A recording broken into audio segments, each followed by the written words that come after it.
You should turn All off the right, camera all so we right, don't have all to look at right. your ugly mug. Huh? Whose mug? Before we do that, you should turn off the camera so we don't have to look at your ugly mug. That mug? My grim Yeah, mug? that mug's not bad.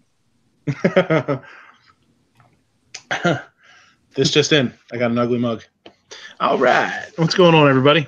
I know we're kind of quarking gun gals here a little bit. I was saying in the off air here, I kind of feel bad. We're overlapping a little bit, so we'll give it some time here. We'll see what happens. We can say our hellos and such shit like that, and maybe we'll get some more viewers. So far, Ben, you've been out there. Ben, you've been out there forever. What's going on, man? You homesick? Ben and Atypical Jake, you guys are just having your own damn show. You don't even need us. You guys are good to go. Ready to roll. Let me fix this screen here a little bit so it's not so wonky.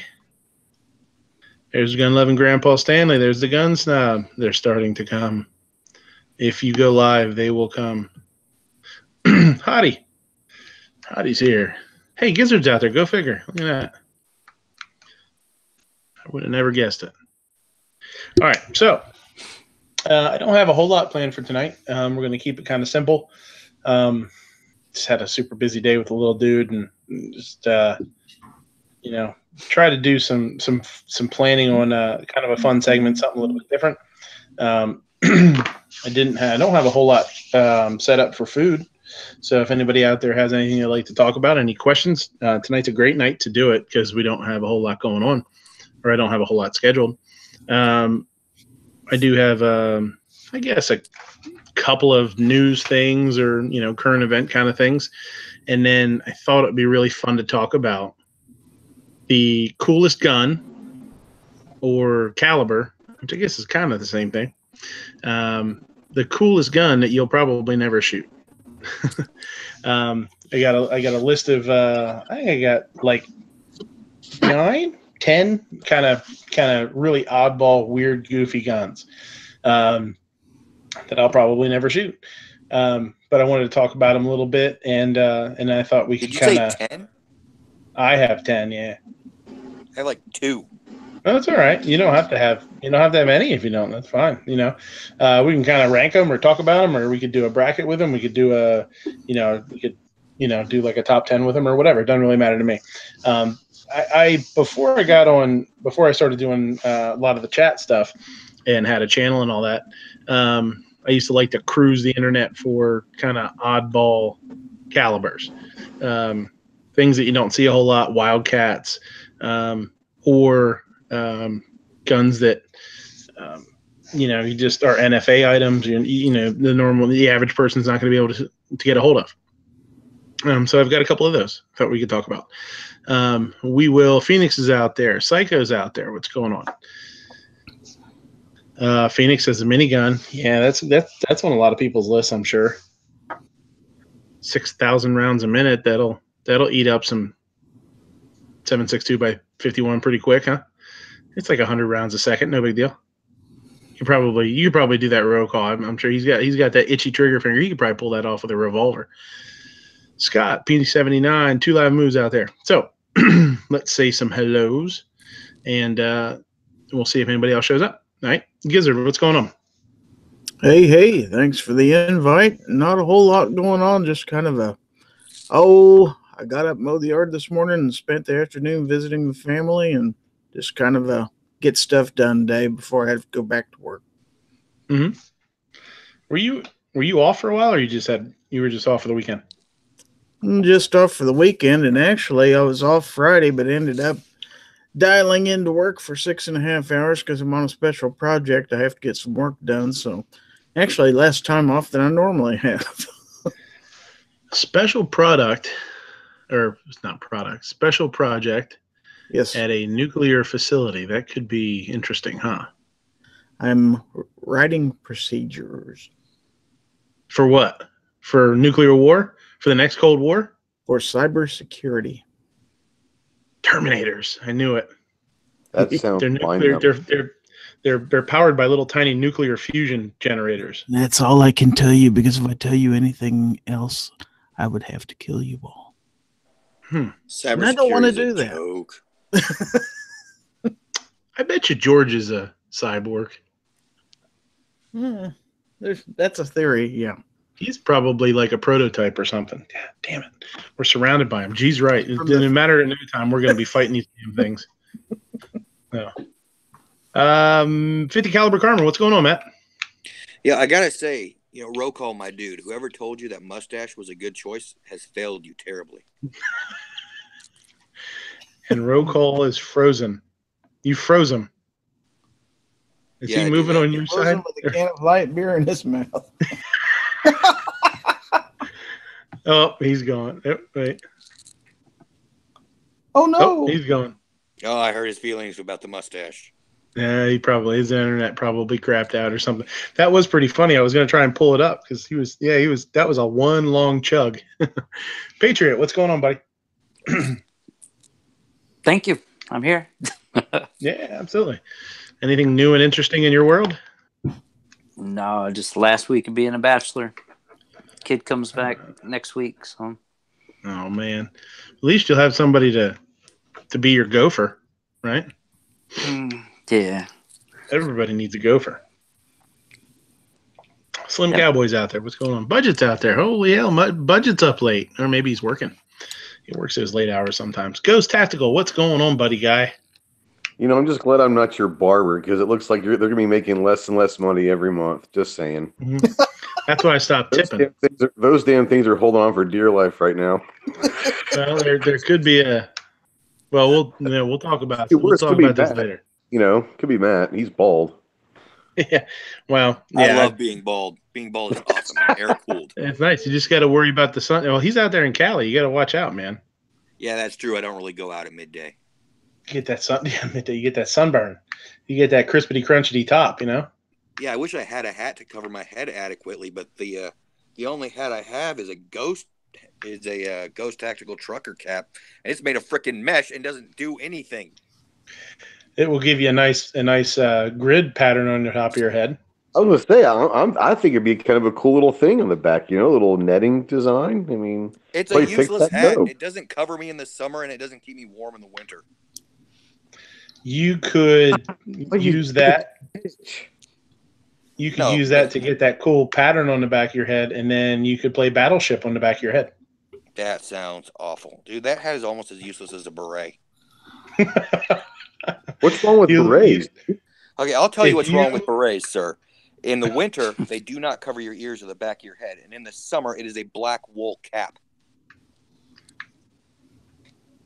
Well, if you grow a good enough mustache, you could wear your beret and look like Jamie Heineman from Mythbusters. And that's I had an excellent mustache, and I kept eating it. So what if I get you like a mesh beret? Would you wear the hell out of that? It would just look like a hairnet. That's what I was going to send them, dude.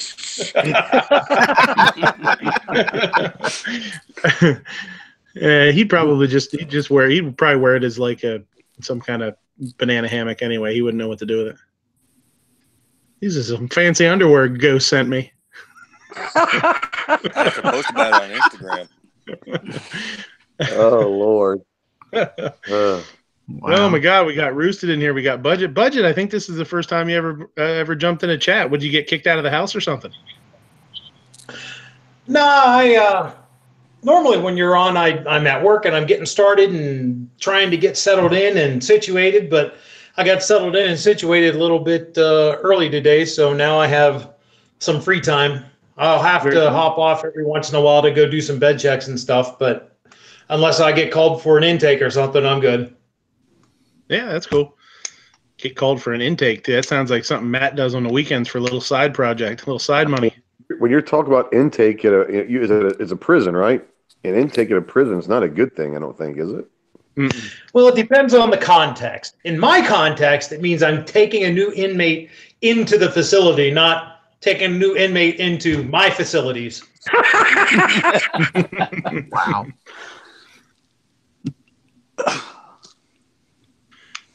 Phoenix is out there. He said he can't complain. Ghost sent him a whole hat. You should have sent him one. You should have sent him like an old timey visor, like the ones with the green, like the dealers used to wear, with the green lid, the green visor, and little ghost tactical. I think I'll get a visor made up for Matt and just really piss him off. There you go. There you go. See, I got a full hat from Ghost, but my daughter took it and I can't find it. She swiped it from you. She just moved it. I just can't find it. Oh. That's so jacked up. That's so messed up. Man, you better be nice to her, man. Could you imagine what kind of chaos she could cause at your house in like half an hour if she wanted to? Just start moving everything around. Oh my god. Yeah, she leaves for 2 weeks, moves the remote. Yeah. It's bad. I had to call the cable company. I told them the box wasn't working. They had to come and swamp it. By the way, you better bring a new remote while you're on your way. Yeah, bring a new remote while you're here, just in case, you know. And Roosted stopped in. What's going on, Roosted? Not a whole lot. Just hanging out, getting ready for next week. How you guys doing? What's going on next week? You got some fancy plans? No big plans. Just work. Nothing good. Fine Ape says, get a cotton boonie cap. There you go. But that cotton will make your little head itch there, man. I don't know. Especially out there in that sunshine. It actually doesn't. I regularly wear boonie caps. They are my favorite kind of hat to wear. So it was also my I remember when we were talking last winter, and I said, "How about like a little wool, cap?" Well, that's I said stupid. that was a good idea. I said I would love a watch cap. It doesn't get cold enough in California for that. It gets unpleasantly cool, sir.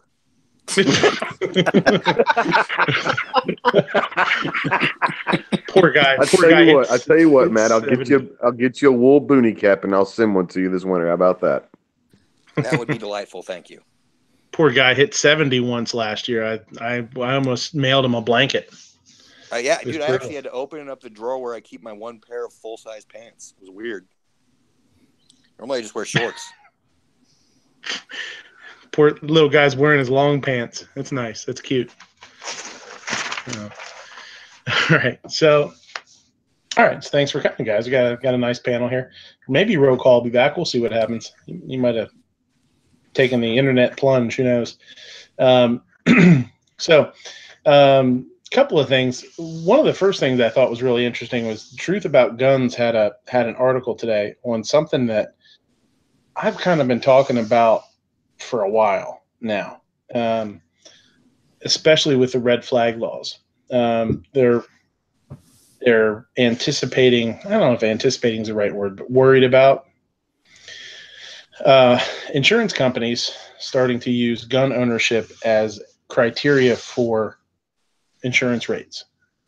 This is really one of the first times that I've actually seen it in the news or in print or something, with it being brought up. I mean, the word of mouth thing, I mean, we've talked about it. A couple of people have talked about it. We bring it up every once in a while. I was like, wow, just watch. The next thing is going to be this. Since Obamacare, I mean, you can't exclude people, but rates are still, I mean, ridiculous. Is that something you guys have thought about? Has it crossed your minds? Have you heard anything about that? You're talking health insurance? But I'm not going to sleep well tonight. Yeah. Well, I mean, just insurance in general. I mean, if you're thinking about, because when you think about it, homeowners insurance covers home accidents and stuff. Is negligent. Man, I have a hard time with that. ND, and somebody would get wounded. Is your homeowner's insurance affected by that? Is that something that they cover, or I don't really know, to tell you the truth. But yeah, just in general insurance, I think they're talking about. Roll call's back. Well, first of all, they have to know you have guns. Right, but in a lot of states they will. Of course, I've actually talked to my insurance agent about firearms, but only from the purpose of how much am I insured for if my house should burn down. Right. Yeah, and that's where, I mean, that's kind of a catch-22 now too. Like they have it on the books that you've got, whatever $10,000 worth of firearms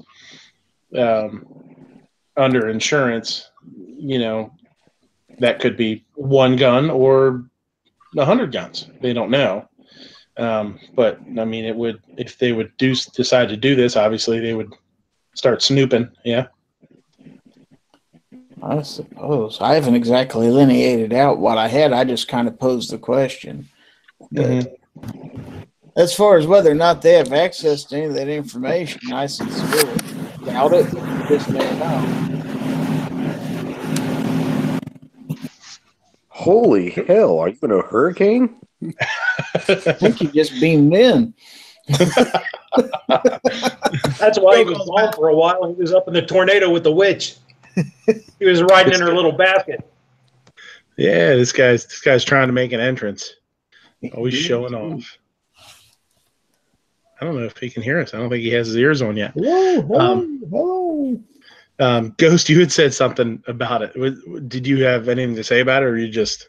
No, I mean, you hear it, it'll never happen. But I mean, the fact, the reality is if there are insurance out there that are anti-gun, and they might start jacking up prices. I mean, if they, and Gary said they might not have that information, but what people don't understand is if you're filling out forms for insurance and you lie on those forms, that's considered insurance fraud, and they could charge you.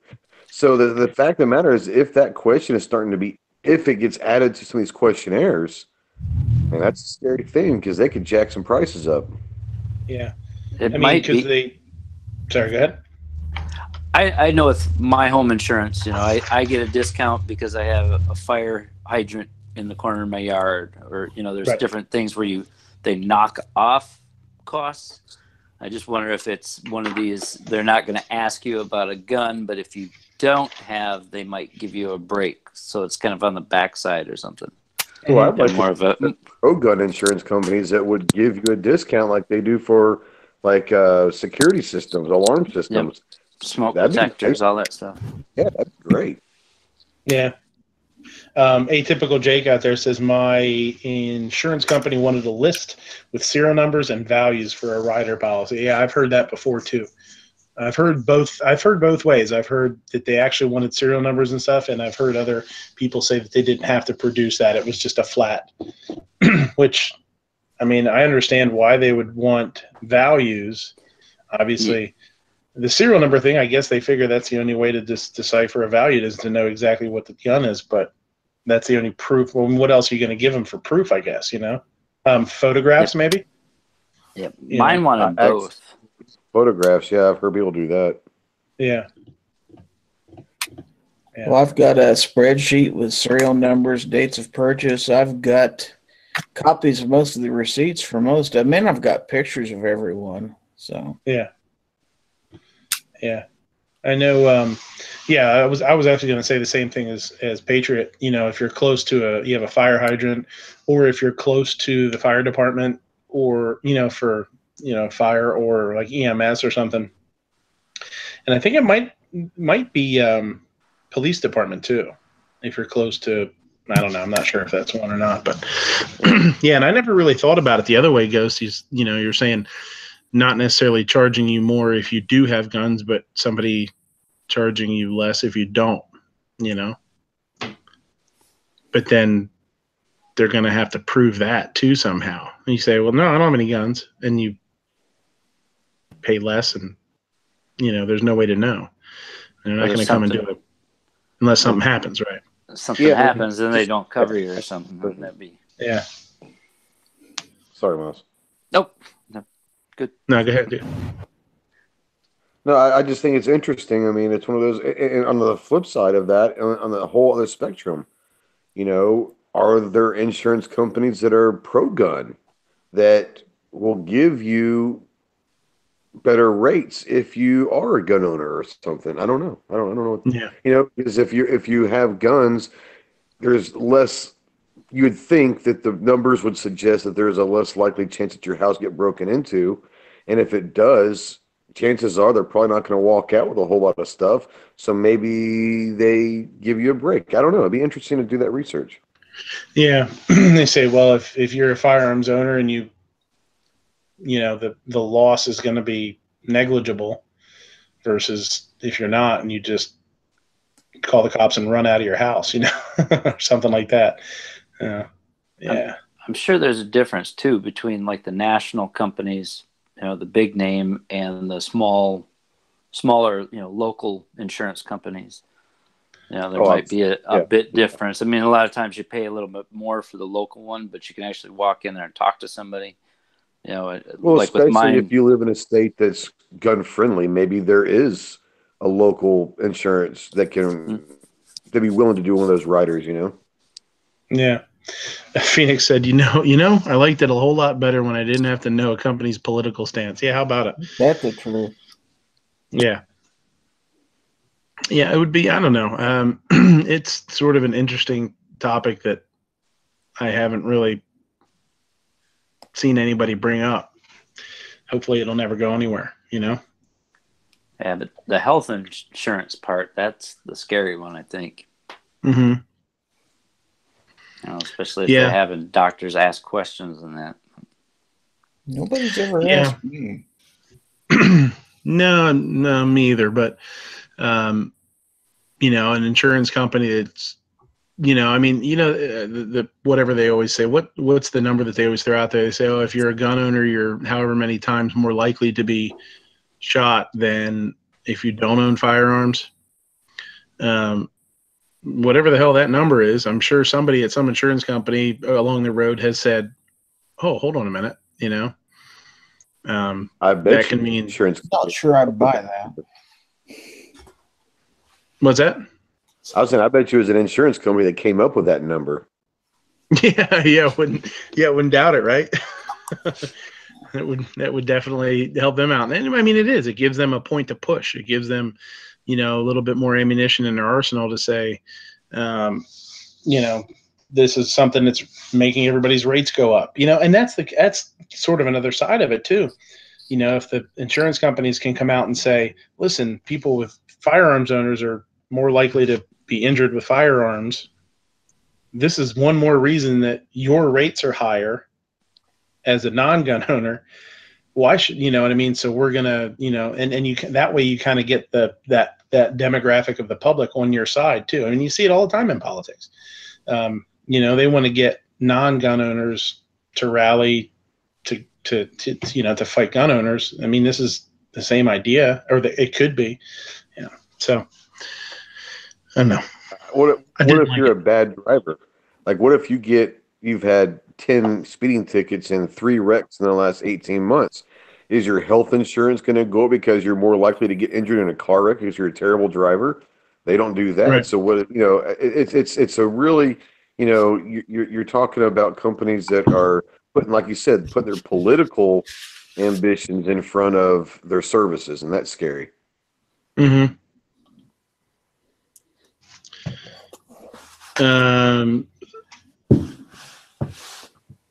Slim Cowboy says, I can prove my ownership of my firearms easier. Just send them to my YouTube channel. Yeah, how about it? Right. Scott says, I'd like to know how they get around HIPAA laws to share any info with the cops, etc. Well, that's the whole thing. I mean, that's where it started with me to really think about as a topic. Way back when was HIPAA laws and the red flag laws, promoting. Basically dismantling HIPAA almost, and allowing, doctors and nurses or whoever, along with civilians, whatever, people that girlfriends, whatever, wives, to call the cops and be like, this guy's a danger, and they yank your guns. No due process, right? So that's sort of like the easiest step to start dismantling what HIPAA laws are intended to do. And then what, do the holes in the wall get bigger and bigger and bigger, I don't know. Yeah. Obnoxious is out there. Unknown Users out there. Hemi's out there. Vanessa Kitty's out there. What's going on? Armintheus here. Gun Snob. Garcia M43. How you doing, buddy? It's been a while. What's going on? Haven't seen you in forever, yeah? No. Arminthia, what's going on? How you doing? That guy's wife, 94. I'm good. How are y'all? Good. I guess you guys are all done. Yeah, we finished up. Very good. C4's out there. Frankie C's in here. Hey, what's going on, Frankie? Apparently, I was just saying, you guys must be done. I watched about 2 minutes of the show, gave it a thumbs up, and then I had to bolt. I didn't get a chance to watch. Well, thank you. I feel bad because we're kind of overlapping now. I feel bad. I don't like that. Yeah, tonight was my first night hosting. It's really very weird. cool. We might discussing changing it back. I can't make any guarantees, so. It is what it is. I mean, there's plenty of room on the internet for everybody, you know. Yeah. It's not that big of a deal, especially now with all the channels or all the shows that are on gun channels. Holy Christ, man! It's like every day's got so much stuff, and then you have all the regular stuff, and then there's like a half an hour a day or maybe 45 minutes a day where there's not a show, and Ghost and your old man go live. I mean, then you know you're good to go. You got something 24 hours a day. That was so impromptu last night. It was hilarious. C4, you've got a link if you're, unless maybe he's working. Yeah, we're full up too. Wow, we do have a full panel. Look at that. Man, Gunpowder's going to be mad. You guys are His in roll trouble. call flipping is off because I made fun of his mustache. Now he's stopped now. You know, Gunpowder got kidnapped by aliens or something about 20 minutes ago. Oh, yeah? One of her kids drag her off. She dropped out of the chat because she was having technical issues and never came back. So I don't know if she's coming. That's a bummer. Yeah, we'll see. You know, it just so happened that you, as Tweety, were talking about getting upset with husbands, and she had to go throw punch Stardot. Let's be real about it. There you go. Yeah, you notice he's not here either. He's probably unconscious right now. He's using his health insurance right now. Yeah. Can you guys hear me? Or am I dying? Nope, I can hear you now, buddy. All right. Hemi wants me to read a comment. 04 Hemi says, remember when it was just Midnight Range TM and like 5 of us? Pepperidge Farm does. Way back in the day, right? That was in the spare bedroom with the phone. Psycho's being a smartass. Go figure. So now we've got the full panel. One of the things we're going to talk about is, so you know what one of the topics is guns or calibers of guns that you really wish you could shoot, but you never will, for one reason or another. One, you're not allowed to own them, or they're exorbitantly expensive, or they're very rare, or whatever. So think about that, and you want to throw a couple in later, we'll do that. Anything from handguns, pistols, I don't really care. Whatever you want to do. So that was the insurance thing. So they're filming a roast of Bruce Willis, and I'm very upset about this. Bruce Willis made the statement that apparently that Die Hard is not a Christmas movie. I'm very sad. Ba-boom! I feel cheated. He's getting old, that's all. Yeah. Senile, that's what it is. Yeah. First of all, I can't see how he didn't score the part of Thanos. All they would have to do was paint him purple. They wouldn't even have to CGI nothing. They could have saved a ton of money and time. But now he says it's not a Christmas movie. That's bullshit. No bueno. Tack Daddy's out there. What is going on out there with your buddy, Ghost? Did he have a stroke and slam his head on the keyboard or something? Yeah, it's possible. I don't even know what that's supposed to mean. Is that gun gals? I don't know. Oh, jeez. I don't know. C4 Defense is saying, what was the channel upset about this that you guys were quarking last night? He wasn't upset about anything, I don't think. He's real good at pretending nothing's happening. C4, that's Langley Firearms Academy. It's been a while that him and Clover and Ghost have been kind of interacting a little bit. They were trying to get him over in gun channels. Ghost liked his stuff at one point, and his channel has just gotten a little wonkier and wonkier as it goes. He likes to kind of misinform. He doesn't always have his facts straight, which is fine. I mean, a lot of us don't. You know what I mean? I've been known to throw some stuff out there that wasn't true at the time, but I'll own up to it. He's had some pretty goofy stuff on his channel, and Clover's called him out on a couple of things that he felt were actually dangerous, safety wise, and he just won't acknowledge him. So then Clover got all hot and stinky about it and likes to troll him and stuff. So he got blocked. Ghost got blocked. So they sent us over there to give him a hard time last night. So that's it. My husband pretty much. said that shooting an AR is not fun. An AR pistol. I've shot some. They're fun. Yeah. That's why I'm working on building my own right now. I'm a little bit offended by that. C4 says troll mode engaged. Yeah, that's pretty much what happened. Yeah, they were talking about. I was like, "What do you think? Maybe we should I go over there and ask them or see what's going on?" And I don't know, maybe 6 or 8 of us went over and started asking him dumb questions. The real bummer about it is he's got a great following. Well, okay, never mind. Scratch that. He's got a lot of subs. It's got like 71,000 subs, and we have like dang near twice as many people watching now as he had last night. So it's kind of a bummer because it seems like a pretty cool guy, or could be, and it's a pretty neat show if he would, kind of tighten the reins a little bit, maybe. I don't know. So, I think it's official that Tack Daddy's had a stroke. Just saying. Yeah, he's got gators and snakes and lizards and dinosaurs, and there's a couple different dinosaurs. I've never even seen a dinosaur picture like that. That's pretty cool. My son would love that. He would be going nuts right now. Rich White said troll mode engaged during my show last night. They took our audience. Yeah. One of these is not a reptile. It's the lizard. They're amphibians. Or maybe it's a newt.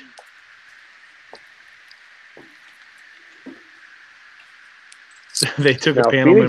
Phoenix is out there trying to confirm that Clover uses a ladder to get in his truck. I cannot confirm that. What I can confirm is he does have to rappel out of the truck. That why he has so much 550 cord hanging from the door jam. Ton of paracord, dude. Ton of paracord. That's funny. He'll drop the light at the bottom, so he knows where his feet will hit the ground. I mean, he's all about the tactical rappelling out of the truck. It's hilarious. Does he use the little snap lights, the little chem lights? It's the little glow lights. Oh yeah, he carries a stash of glow sticks in his truck. Especially at night, he'll just have to throw them out on the ground and rappel down. And he'll always announce himself, "Coming down, coming down." It's like in every like horror action movie when they go to rappel down a hole, they always drop a bunch of chem lights down there like it's gonna matter. The funniest base jump I've ever seen in my life is in the original Avengers, and when I can't remember, I'm not big on the guy's names, but the guy that maybe it was the second one, he turns in and Loki's got him kind of like hypnotized or whatever, and the guy with the bow and arrow, and his guys jump on the wing, and his 10 guys are jumping down like this 6-foot drop, and all of a sudden he just repels down. I'm like, dude, your guys are jumping. Why are you repelling? Because it makes him look cool. Yeah, and you get that cool sound, that zip. That's cool. That sounds cool. Do you think can Kevin? We cut the shit? Can we cut the shit? And what shit is that? Arminthia gives him an alley-oop into the truck. Enough of that. grabs him by the seat of the pants and up he goes. Alley-oop. I think Kevin is trying to channel his inner demo Matt off the ranch vet Matt thing, because he's doing a bunch of animals out there. I mean, I think he wants to be a veterinarian. I wasn't aware that Ron Jeremy was on the panel. Nice seeing you, Ron. Ron, what? Roll call looks like Ron Jeremy, that porn stash, you know? You know what? It's probably pretty fortunate that Sarge isn't here. We'd have to have, there might be some sort of Stash off. Stash off. Nah, stash off. I think he looks more like John Holmes than Ron Jeremy. Oh, yeah, you're right. You guys suck. Maybe with a little bit of Freddie Mercury thrown in. A little bit. All epic stash. All of them. Uh-oh. There's Bullet T. Justices out there. And he doesn't even have a cool avatar. What kind of crap is that? Just a pink guy. Maybe Bullet T. Justice is leans a little bit left there. He's got the old pink avatar there. Stash off. Phoenix says my dad used to date a chick that was 4'9" and drove a jacked up Chevy pickup. That would be fun. Wasn't in Texas, was it? Could have been. Sure, it was a chick. All right. It's a girl. Blocks on the pedals. That's straight up midget shit right there. Roll call, are you eating? Calm down on that midget talk now. You put some butter on those things. Salt them up. Trying to.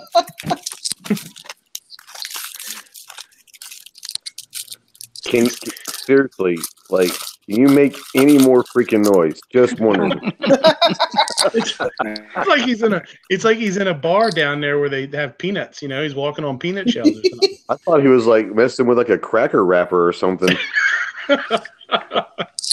Just destroying a whole sleeve of Pringles. I mean, goodness gracious. Individually wrapped, even. just wrecking them, man. Oh man. Kiss it. There's Bullet T. Justice's avatar. There you go. See, but you're still the pink guy. Why you gotta be the pink guy? I don't know. It's hard for an eagle to switch pictures. He's amazed he can type. All right. So, next thing. So you know what? I was super on the fence about even bringing this up because part of me doesn't even want to add, to it or give it attention. But has everybody checked out the Sacha Baron Cohen thing, the Who is America clips? It was on budgets. Yeah, somebody played that the other night. Yeah, Budget didn't. That was me, and I had to take down that video because of a copyright claim. Bad Budget. It said like CBS or something like that's what it said on mine. It was like CBS. Holy cow! Yeah, it was a. Yeah, they own Showtime, don't they? I don't know. Maybe. I don't know. Well, they're pretty militant about playing their stuff. Let me tell you. You would think they'd want it played. Well, we were commenting. I would think they'd want that message spread, but apparently not. Shoot, I'd be willing to give them any advertising money from it. I don't care. Kevin's saying control panel mute. Come on, DJ Midnight. Yeah, I muted him 3 times. He kept unmuting himself and eating his chips or whatever the hell he was doing. Oh yeah, you want me to play the clip? Nah, I'm not going to do that. I actually got a copyright hit for 2 weeks ago when G played that when we were doing that clip. Now, same thing. I didn't get a strike for it. I just apparently Joe Rogan's getting a little bit of money off of my channel now too. The 0.3 cents that it's going to make him. Not that it matters to anybody, but yeah, I can't. I noticed that. So if you haven't seen it, try and find it and watch it if you can stand to watch it because it's pretty horrible. Man. When I was watching Budget Show the other day, and it was tough to watch. It really is. It kind of makes you nauseous. It made me want to puke. Yeah, it was pretty rough. I think the biggest thing is, I could see them, if he came in and they did an interview with him or, and kept it professional, like we've seen these guys be. It was Larry Pratt and Van Cleave. Bill Van Cleave. Van Cleave. I always want to say Van Cleese, like Cleese. Yeah. But Van Cleave Cleave with a V. Yeah. And you know, those guys are really, you know, pretty straight edge, right? And to watch this, it was like, who the hell are these guys? How did they fall for this, first of all?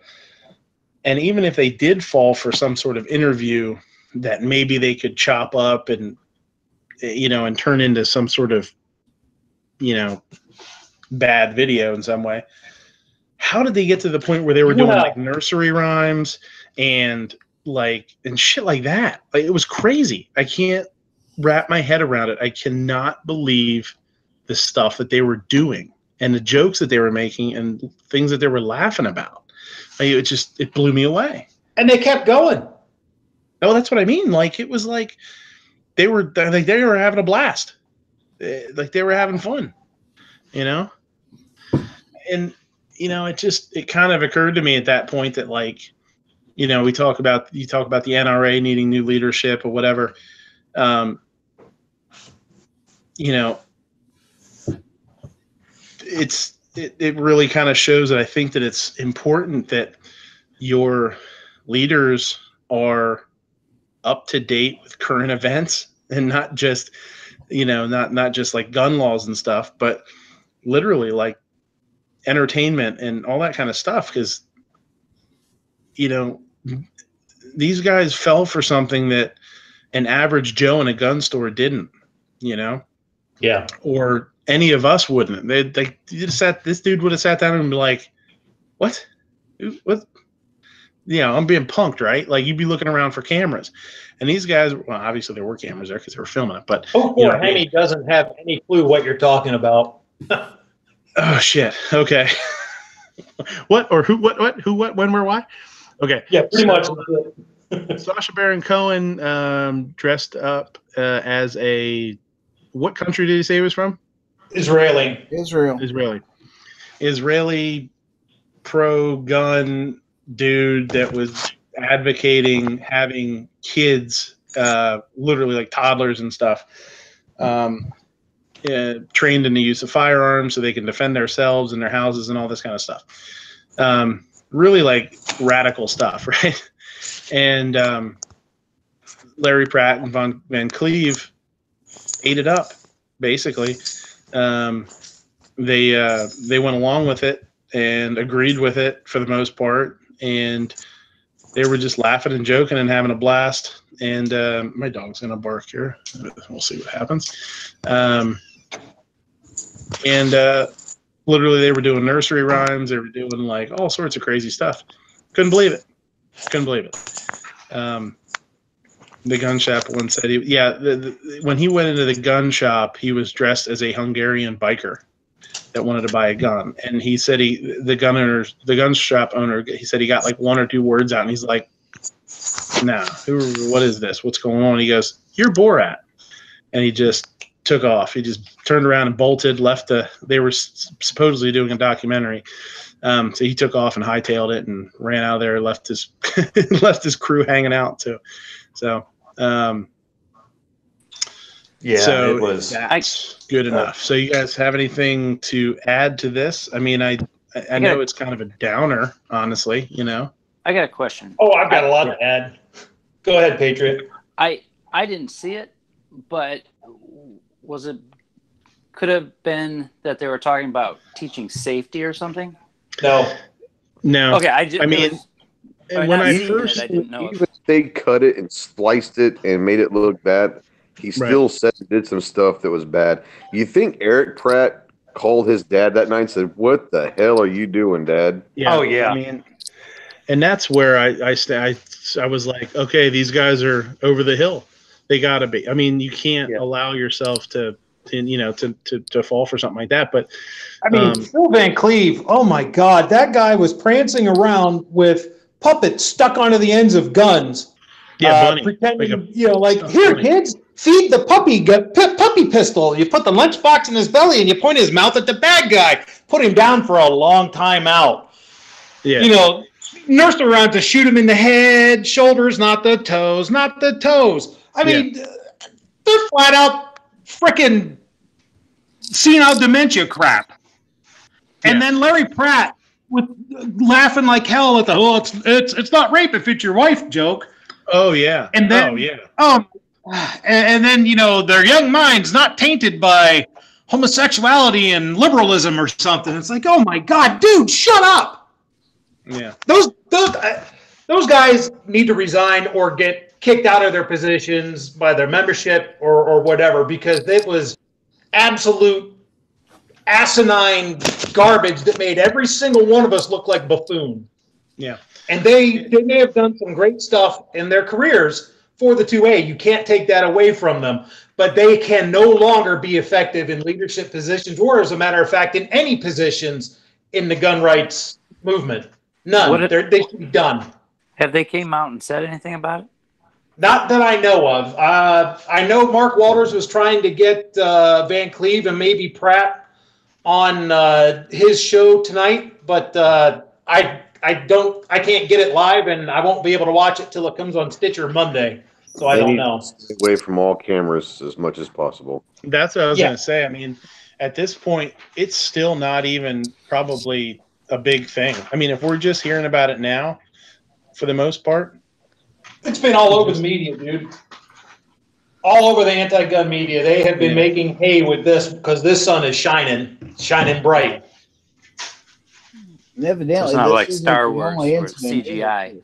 Sarah Palin's pissed off about another interview. And there's about 10 people right now that are kind of upset. Well, it's not just... Not only did... I'm sorry, go ahead, Gary. I read an article. There's at least a dozen people right now that are looking to sue them over it, because it's not just those 4 on that program. There's several of them that are upset right now. And not just conservatives.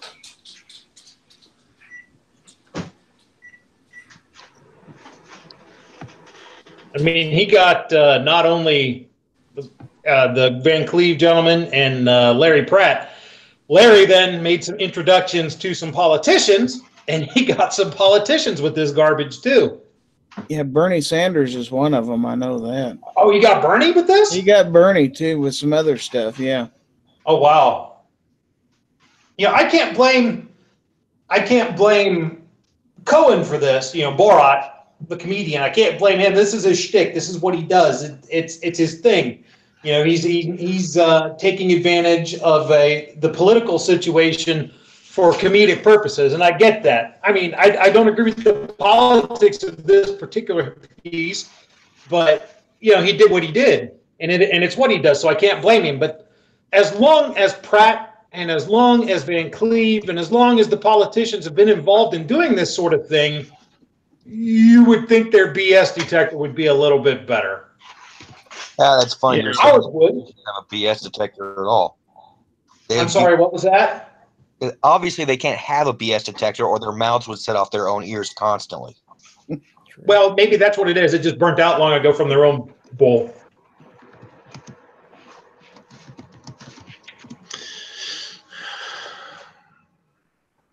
Yeah. All right. Sorry. I'll shut up now. No, it's not you. I was fooling with it. It kept locking on different people. I'm not really sure what was going on, if I had a lag or what. It was weird. I got it figured out now.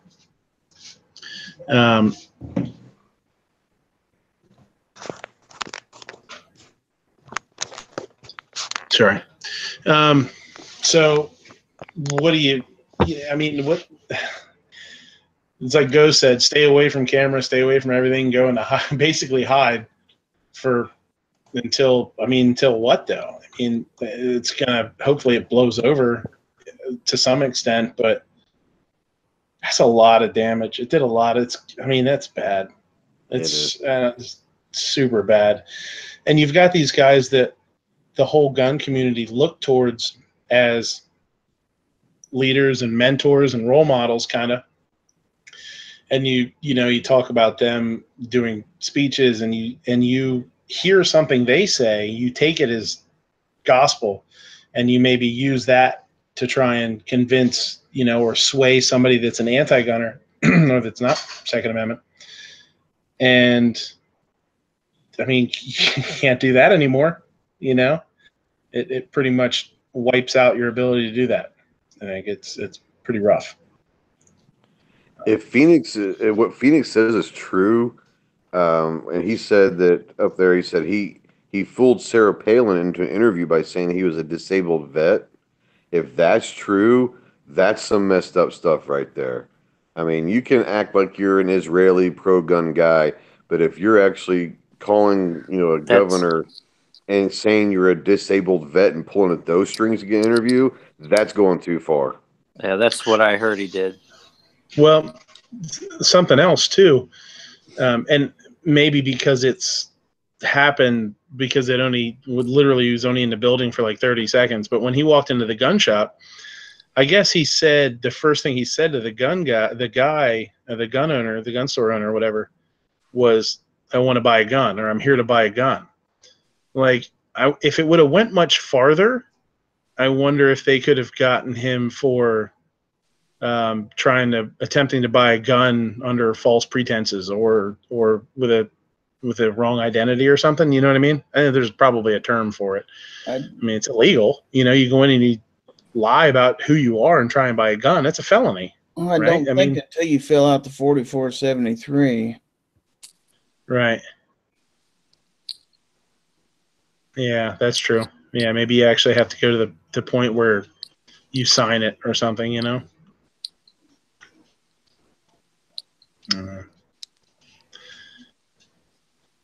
Yeah, if they got him to fill the 44. Yeah, that's true. You're probably right. Yeah. Yeah, I'm just looking through the comments here. Yeah, they may have taken the heat off the NRA from the left and brought it on themselves. Yeah, for sure.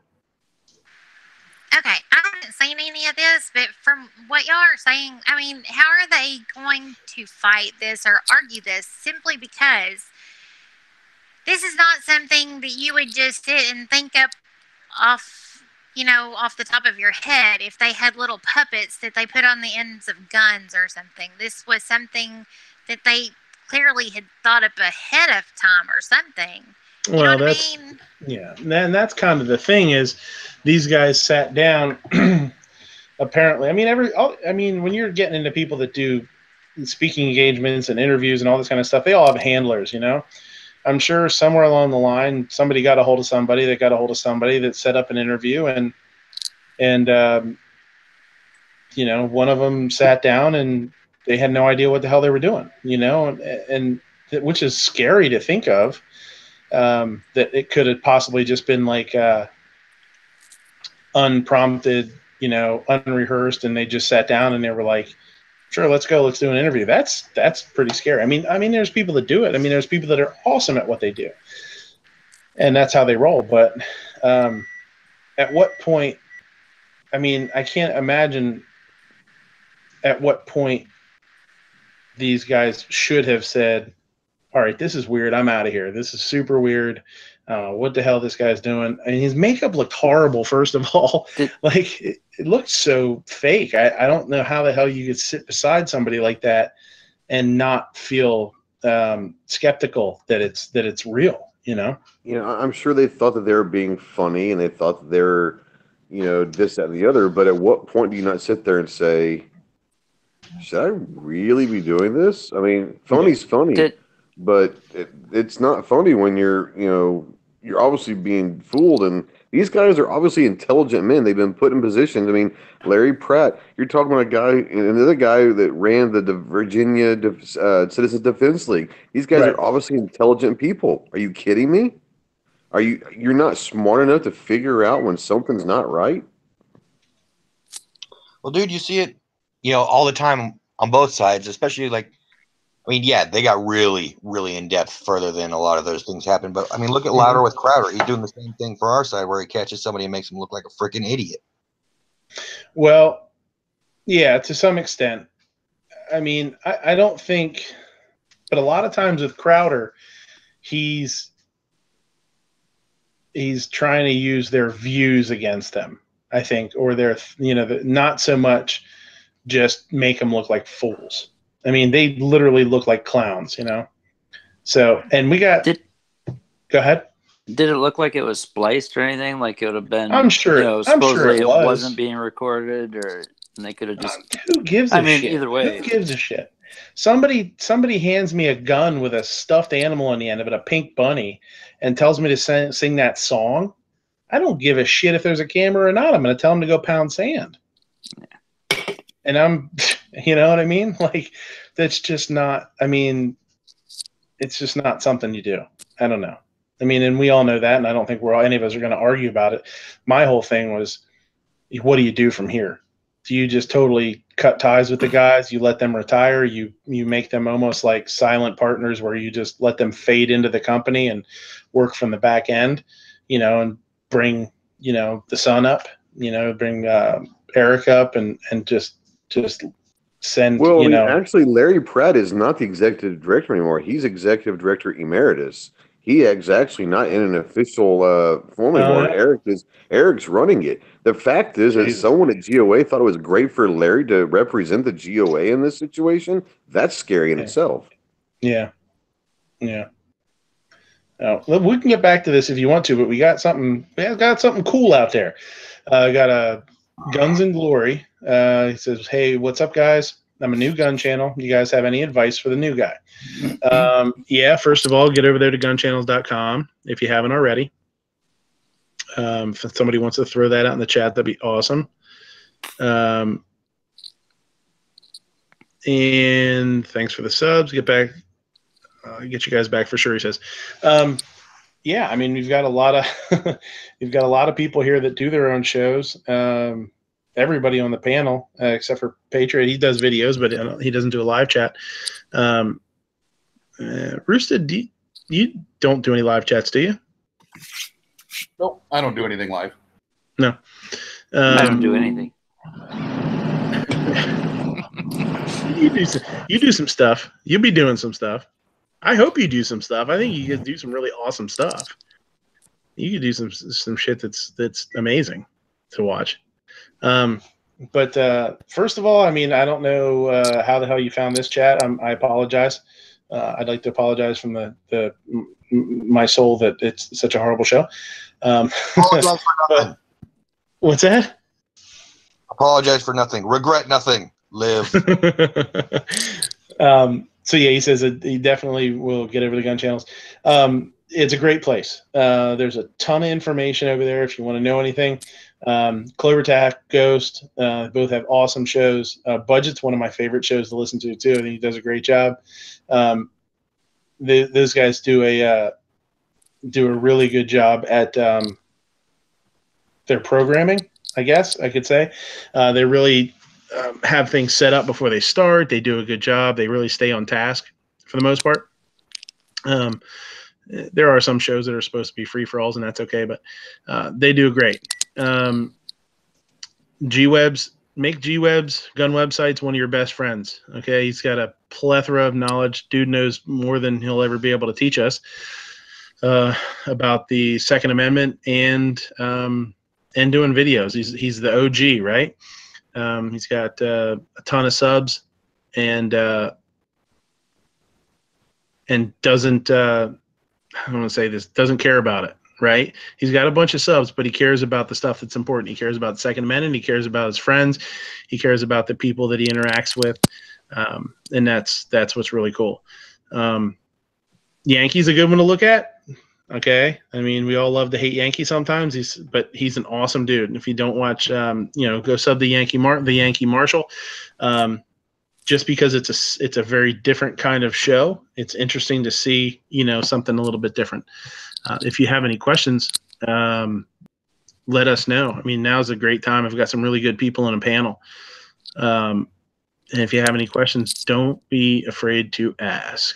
Just tag one of us. I don't know how new you are to the YouTube chat thing. What happens in the chat there is if you want to ask us any individual something, whatever, you just put @ in their name, and it will show up in a different color. And that way we will see it and answer. So feel free to ask what you like. Food and guns is what we do here. I am a chef. I don't know if you know anything about me. I don't know how you showed up here, if you saw one of my videos or what, or just somebody recommended it. But I'm a chef and a gun guy. So we do food stuff here. We do Second Amendment stuff. 50 caliber Carmen says, remind me to talk about walking away. Okay, talk about walking away. No, when we have a moment in between subjects, no, go ahead. I want to talk. No, okay, I'm just yakking. Go ahead. You mentioned earlier you would have told the dude to pound sand, and I'm wondering what's your favorite way, everybody on the panel here, to tell somebody to walk away. Personally, I've always liked the term, hey, pop smoke. Yeah. I don't know. There's a lot of them. And there's a lot of ways to tell people to get bent. You get bent, go pound sand, kick rocks. I guess it depends on how politically correct and family friendly you want your show to be, right? I used to use get bent quite a bit. Yeah, get bent's a good one. If this was a foul territory on Gizzard's channel, we could really let it cut it loose, Good. Phoenix out there, NEA, yeah, Never Enough Ammo has a great show too. Does a lot of different stuff.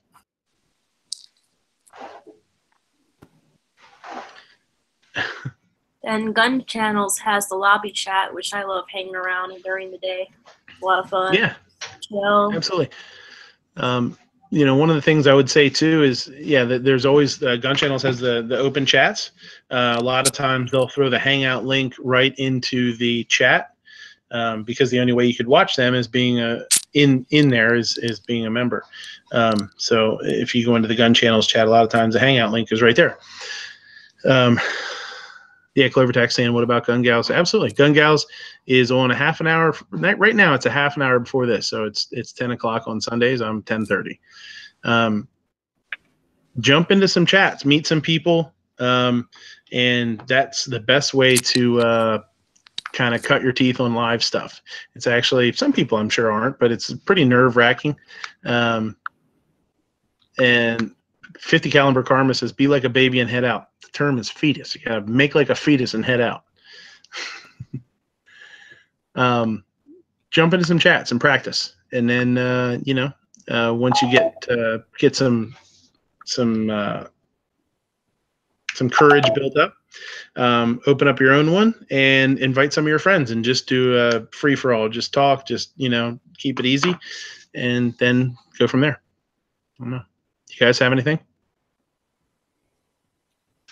Turn the camera on. Yeah, just do it. Yeah, don't worry about quality. Don't worry about how many people are going to watch. The biggest thing I can tell you is you have to act like there's a million people watching, and you just talk and just get whatever message that it is that you want to get out for that 3 to 7 minutes or whatever you want to do. Just talk. And if you're true to yourself and you're true to your viewers, then you'll last. If you're fake, you'll be found out very, very quickly. So just be yourself. Yeah. Gunsnob also says, Guns and Glory, check out Gunstreamer and guntube.org. Guntube.org is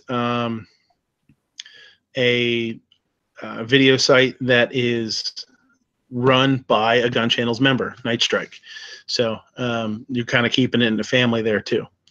Travis P11 says, cough, Braden, cough, cough. We talked, Braden, buddy. But how you doing? Anyway, I gave you a link. What are you doing out there?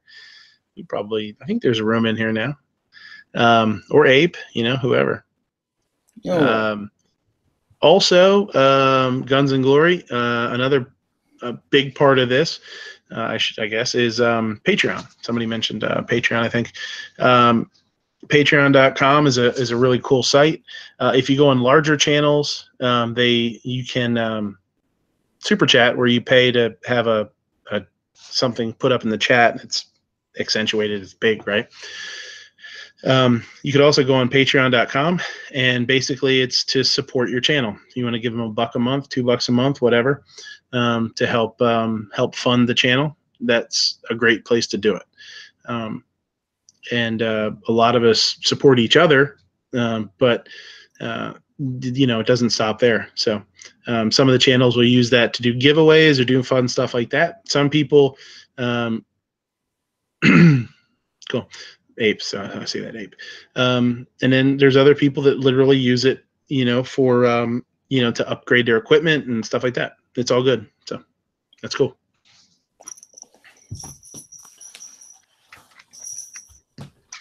So you guys have anything else about the unfortunateness? I guess that's a word. Unfortunateness of the Larry Pratt and Cleaver situation. A deep sigh and sadness ensues, right? It's a bummer. Let's talk about how a cook will never cook my ham well enough the way I like. What? Every time I go anywhere and I get ham, I'm like, hey, I want the ham burned. If you think it's too burned, then keep going for like another 5 minutes because I like my ham really well done. But nobody will ever blacken my ham. You really blacken my ham. Like that sounds like something that roll call could help you out with, that stash. Roll call, will you blacken my ham, baby? I might smell it. I might smell it. Make sure it's all good. Well, you got to be careful how close you get with that mustache. It'd be like push broom. You'd be. I just want to say bacon sucks. Just saying. Bacon does suck. All right, it's over. Thanks. Nice knowing you guys. Later. Hangout closed. What were you talking about? Ham steaks? Is that what you're talking about? Like breakfast or something? Yeah, like breakfast. When I go to wherever, Denny's, IHOP, frickin' Lumberjacks, whatever. And I'm like, hey, just blacken the ham. Make the ham black on the edges at least. And they're like, oh yeah, I'll tell them to overcook the ham for you. I'm like, please do that. Yes. Then it always comes out the same frickin' pink ham. Yeah, I kind of have trouble with that too when I get like Reubens and stuff. A lot of times, like I'll tell them I want it crispy, and you can't just tell them that. You gotta be like super specific. I'd be like, I do the same thing. I'll be like, put it on, let it get nice and crunchy. As soon as you think it's good, give it another like 2 minutes on each side and let it really get like nice and crunchy. I don't know. Have you ever sent it back? No, dude, I don't mess with the people who make my food. Yeah. Yeah, I don't know. I don't know what to tell you. That's a tough one. I thought you'd have some sort of magical chef insight, but you're just a scrub. No, Clover gets mad at me because I'll piss him off in a heartbeat. That's because for some reason women aren't scared of that kind of thing. I'm not. He gets pissed because you cut off his rappelling rope. You're not supposed to tell my secrets, okay? Yeah, I'm sorry. I would. Storm and Norman says they'll mess with your food if you send it back. Not really. I'll tell you what. There's a huge difference between sending something back and being obnoxious and an asshole about it, and sending something back and being like, "Hey, do me a favor. It's fine, but I want it done a little bit more. No rush. Take your time." You know what I mean? It's kind of we've had some segments, on the show talking about that, like how to, the best way to you get more with what do they say? You get more with honey flies with honey than vinegar or whatever. I'd send it back. I'd send it back once. As soon as it comes out or whatever, just be like, hey, do me a favor. I'm in no rush. Take it. Can you run this back in the back? Throw it back on the flat top and really, tell them to give it a nice char or something, So let's see what happens. Yeah, Phoenix says, I want to send it back. It has too much flavor. That, for people that maybe haven't been watching the show very long, happened to me one time. I had a woman send a dish back, and I think it was I don't know if it was a special or not. I don't think it was even a special. I think it was a menu item. And whenever something comes back, obviously it's like a huge deal. I mean, you really got to pay attention to it. You got to find out, what they didn't like about it. If possible, we'll try it. We'll taste it and make sure that it's been done right. We talk to whoever made it, whether it was me or one of the other guys, and really kind of dig into it because we want to know what's going on, right? And the server came back, and she had a dish, and it was like barely touched. And I asked her, okay, what's the matter with it? And she said, I don't know. I was like, well, You got to find out. Like, that's a big part of our server training is you don't just take the dish and go, take the dish. We got to get something new in front of them, but we want to find out what's wrong with it. And I said, didn't you ask her? And the server's like, yeah, I asked. I was like, well, what the hell did she say when you said, what's wrong with it? And she's like, well, she said she didn't know. It just had too much flavor. I was like, huh? Like, okay, too much flavor, huh? I was like, all right, well, I'll knock that shit right off. Bread and water for everybody from here out. What are you going to do? That's when you realize that sometimes you just can't win.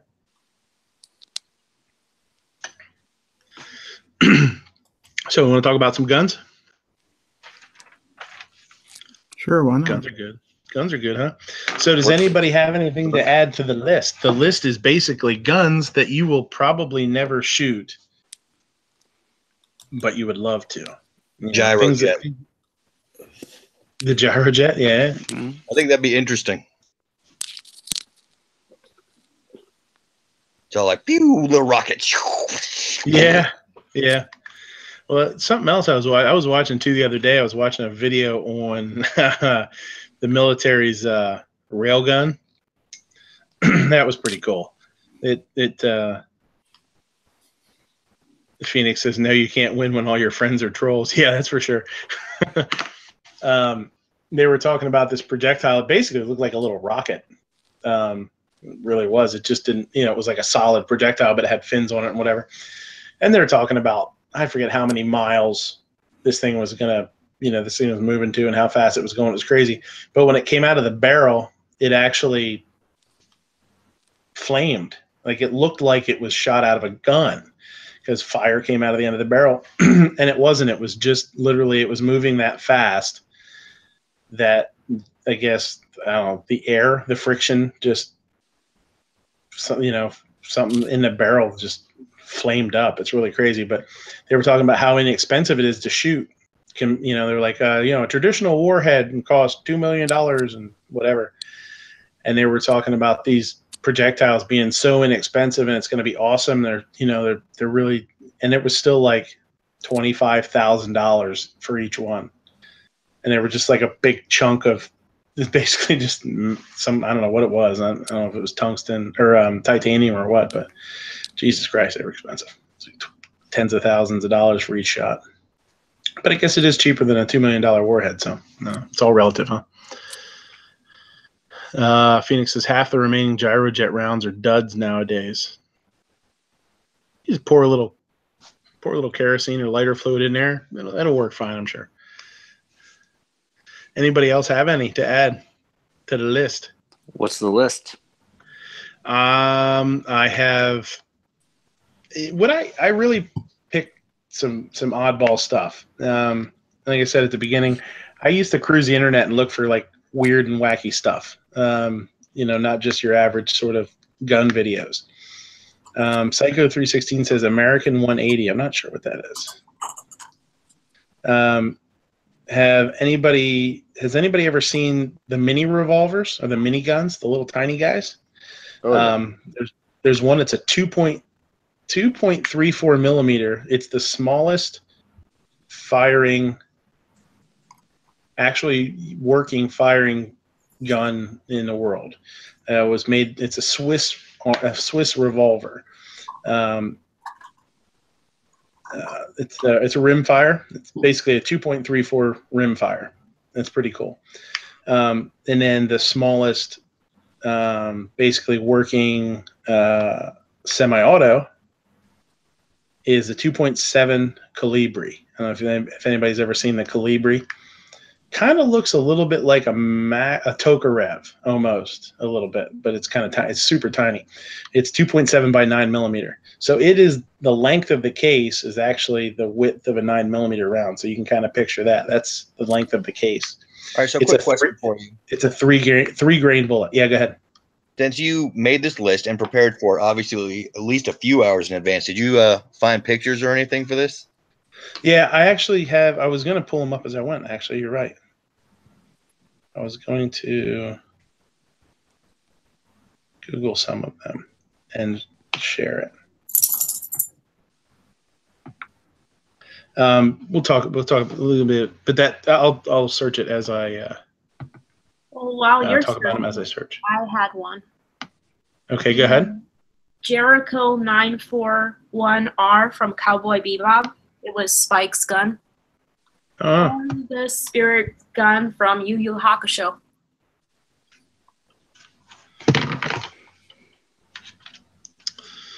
All right. I've never watched Cowboy Bebop.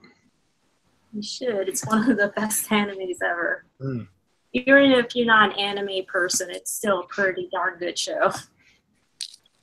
It was really excellent. But that Jericho is still made by the manufacturer. You could probably still get one. Frankie, this one is for you. All right. Application window. Okay, can you guys see that? Nope. You see your fat mohawked head. Oh, there How we about go. that? All right. Okay. So this is the 2.35 or 2.34 rimfire. You see how tiny that little guy is? Oh, look at that. It looks like a keychain. His holster looks like a keychain. That's awesome. It's very cool. So that is that one. The 2.7. Honestly, probably set through an airport security and just say it's a keychain and no one would ever second guess it. Yeah. You just yeah, for sure.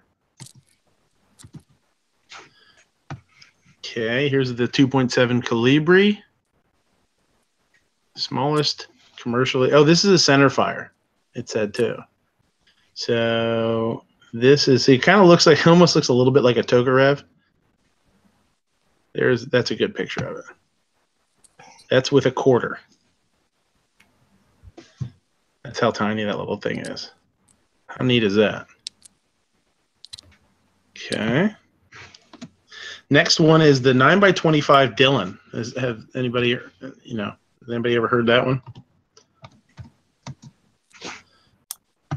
It's a 9mm, obviously. J.M. Davis. Really? That would be awesome to see. So the 9x25 Dylan is the Calibri is the 2.7 by 9mm. It's a 3-grain bullet at 600 feet per second, and it produces 3 foot-pounds of energy. So it'd be like a little bit worse than somebody throwing a pencil at you, probably. So the 9x25 Dylan is pretty cool. It's basically like a 357 on steroids, 357 SIG on steroids. It's a neck down 10mm. So, I mean, it looks like a 357 SIG, but that's actually a 10mm round, not a 40. And they are hot. Then they 115 grain bullet, moving about 1,800 feet per second. So 357 SIG is about 1,300, 1,200 feet per second. So you've got a lot of gain out of the same bullet. Same bullet in both. That's pretty gnarly. Go ahead. Sorry. I said that thing's screaming. Yeah, oh yeah. Yeah, 1,800 feet per second. That's moving, man. This one I looked up when I saw a video on Forgotten Weapons. And this thing is awesome, too. I'll tell you what. This thing is another one that's smoking. This is the 45 Win Mag. Okay. Now that's the LAR Grizzly. That's the pistol that's the brand of pistol or whatever. It's the LAR, the Grizzly Mark 1. 45 Win Mag. It's about a third of an inch longer than an ACP, 45 ACP, but it is twice as fast. So you're talking about a 230 grain bullet moving at 16 or 1,700 feet per second versus 800 or 900. That's another one that I would love to get a hold of, shoot one of those. That's pretty awesome performance. Everybody talks about the old 45 AARP. Put it up beside one of those guys. We'll do the Gyrojet. Look one of these up. These are really cool. These are really cool. If nobody's ever seen, let me find one of the bullets here. Just had one. There's a cool shot of them. So basically, they are they're tiny rockets. They're I was gonna say they're like little missiles. Yeah, so they basically are little rockets. Instead of the powder burning and pushing the projectile through the barrel, the projectile basically contains the powder and stuff. So they're little rockets. They're pretty cool. That's a neat one. This one I thought was freaking awesome.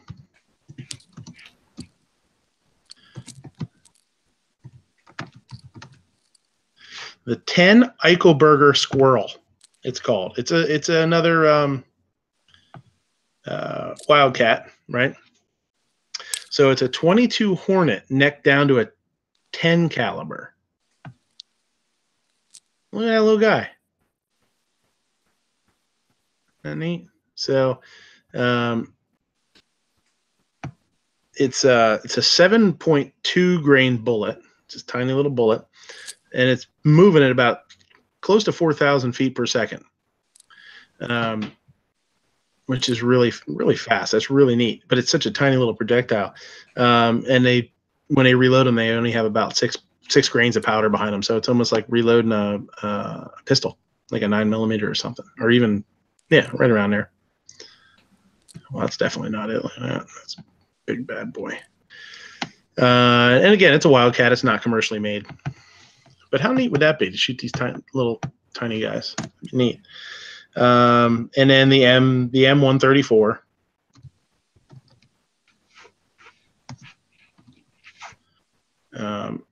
Everybody knows this one, right? The Dylan. Yeah, I'd like to land on my LZ and dump all their frickin' brass everywhere. My privates were busy for hours picking that stuff up. Well, you should have mailed it home. You could have sold it. People would have loved to have that stuff a couple of years ago. 7.62 by 51 NATO, so it's the military version of the 308, sort of, kind of, basically.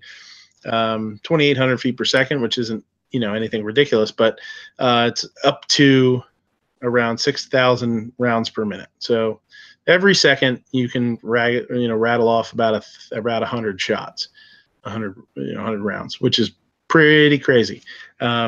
Yeah, they just pretty much just go and you've destroyed something. Pretty neat. So I will say this, though, just because they're battery operated, they're always, affixed to something. I don't know that they would be, you don't get a whole lot of recoil out of them or something like that. So that would definitely be a little bit odd. Now, to the other end of the spectrum, the 950 JDG. Okay. Generally, these are hooked into like a lead sled or something like that also.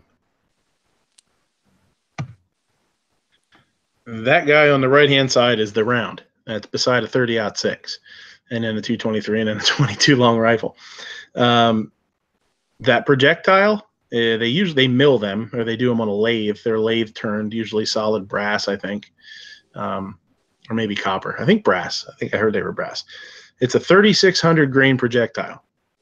They do get up over 2,000 feet per second, and so that's it's over a half pound. Basically, it's 8.2-ish ounces. You're sending down range. So that thing is pretty crazy. Over almost 3,900 foot-pounds of energy. You just destroy anything in its path. You want to talk about when it hits material. You blow up. There's nothing left. This one was really cool too. I saw this one a while back. And you military guys maybe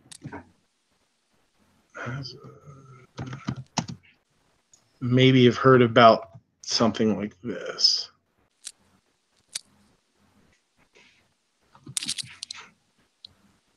Goddamn. There we go. The Russian ADS is an amphibious rifle that the Russian Special Forces developed. Yeah, dude, it can shoot like 30 yards. Yep. Yeah, it's pretty awesome. It's the 5.45 by 39, the AK-74 round, basically. Yeah. But they have special projectiles that are flat nosed that can actually cut through the water better. And if you are, it also has a grenade launcher on it. So, because you can't go wrong with that, right? So that has a 40 millimeter grenade launcher there, just in case things get real ugly. It is select fire, so it's safe, semi-auto and full auto at about 700 rounds a minute, which is faster than an M4. So it's really chattering away. If you're 5 meters underwater, the projectile will go about 25 meters. If you're 20 meters underwater, the projectile can still go 18 or close to 20 meters, which is really cool. It's amazing to think. If you've ever seen anybody shoot underwater, like they have some AK videos and stuff, the projectile dies like instantly. Usually you get 2 meters out of it, something like that, and it's dead in the water. And also it has the same looking stock as a Scar, so it's got the little UGG boot in the back. You got that UGG boot stock. Fancy. And the last one. Pretty cool mammoth jammer right there. Hell yeah, that's pretty neat. They why am I in trouble with this? It ain't stopping Rambo. I don't know. The last one is the puckle gun. A lot of people have talked about the puckle gun because it was around, the time that the Constitution was written, stuff like that. And they say semi-automatic or rapid fire guns couldn't have possibly been thought of when they wrote the Constitution and the Second Amendment. So people talk about the puckle gun, and there isn't a lot of people have never seen it. So there are apparently only like 2 or 3 known guns. There are replicas. So it's got, basically it's a flintlock. It's a semi-automatic flintlock sort of kind of. And in this picture you can see there's 2 different configurations that they developed. And the guns were developed mainly for anti-boarding guns, like on ships. So that if somebody like pirates tried to take over your ship or whatever, you had something that could put a lot of firepower downrange, or across the water, I guess. There was one of the cylinders. The cylinder is removable. One of them is for round projectiles or shot, and the other was for square projectiles. The round projectiles were traditional ball. Musket balls kind of, and you could also use it like a shotgun, and they would put 16 musket balls in each cylinder, and the round musket balls would go out and you just have a semi-automatic shotgun, which is pretty cool. And then there was the square cylinders that they actually shot square bullets. They were developed to in the development of that was for Muslim Turks. There was wars with the Turks, and they thought that the square projectiles would do more damage to enemies. And what's funny is I've never used them, but I know a few years ago they started coming out with them. Well, maybe more than a few years ago. If you look at loads, shotgun loads that people hunt goose with, they have shotgun rounds that are squared off BBs or pellets inside, shot. So you've got something from however many years ago, I forget when it said, 17 something, and that idea that they had for the square shot is now quote unquote common. You can go to Bass Pro Shop and buy it. So that I thought was really neat. I mean, in all this time, somebody's revisiting that idea that something with flat sides is going to hit harder than a round projectile. And I think that's all I have. You guys have anything to add to it? Add to the list? How about a Beretta 93R? Ooh, that's a good one. Yeah, that's a good one. I would say like an 80s or whatever Gatling gun and an original, like a real Thompson. I would love to shoot a real Thompson. I know, right? That's why when I was at that gun show last month, that was the first thing I saw when my son and I went in. I made a right, and the first table had that full auto Thompson on it. So the Beretta 93R, if people don't know, it's a good picture of it right there. It's basically the Beretta version of a Glock 18, a fully automatic pistol. Yep, machine pistol. Too hottie out there saying, sorry, I'm not paying attention to the chat, but I just saw it come up. The 3,600 grain projectile is the 950 JDJ. Look at this guy. Here. That's cool. Got some yellow grips on it. And actually, I don't think the 93R is full auto. I think it's only a 3-round burst. You're right. It's a 3-round burst. You're right. I mean, I guess it's still automatic. Still considered a full auto, but yeah, it's reaching 3-round bursts. It's a bad man. Yeah, like 1,100 rounds a minute, something like that. It's crazy. Yeah, that's. Oof. And somebody else said another one. What was another one? The Glock 18 is. I don't know if anyone said anything about that. Glock I had that in my list. Yep. I said a Gatling gun. Oh yeah. I'd like to shoot a minigun. Those things are pretty badass. Yeah. See, now here's the one thing that, like, when you compare like the Gatling gun, now the gun, the shoot with the PAFOA from last week that RL was at, that I couldn't get a chance to go to, he said the one member brings a replica Gatling gun and lets people shoot it.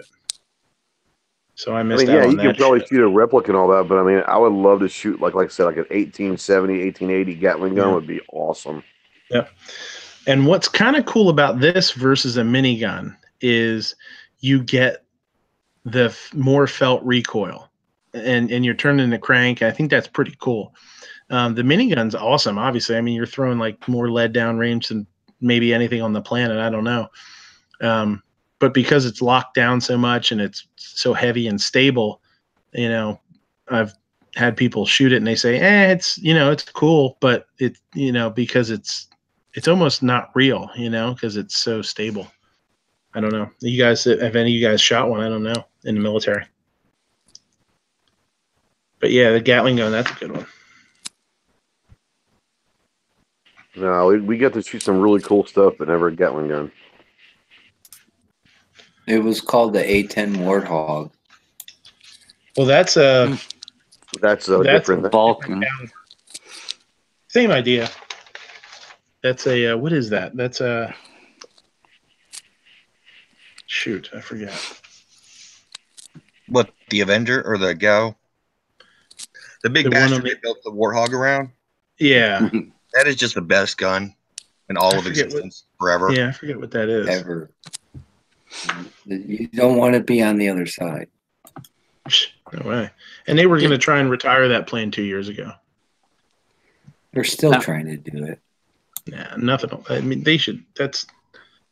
I don't know if this one counts, but what about the M9A1? That's the flamethrower. Oh, that's right. You sent that to me. I forgot about that. I mean, it's. I mean, I guess you consider it's a quote unquote firearm that shoots fire. Yeah. All you got to do to shoot that is you go over to what's a guy in Colorado, the Dragon Man? He's got a flamethrower. Dragon Man.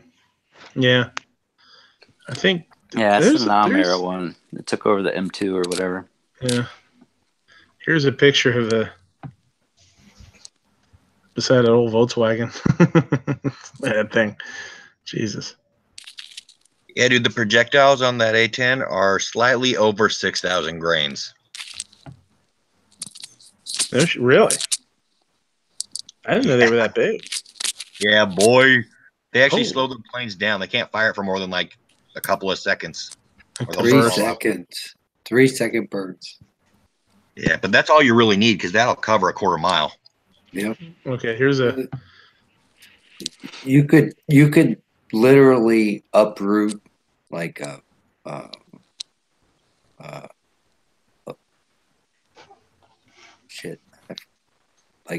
neighborhood with one of those things. It would. You all right there, man? You all right? Listen, dude, talking about this gun is very emotional. All right, Did you ever get one supporting you, Ghost? It's No, very scary.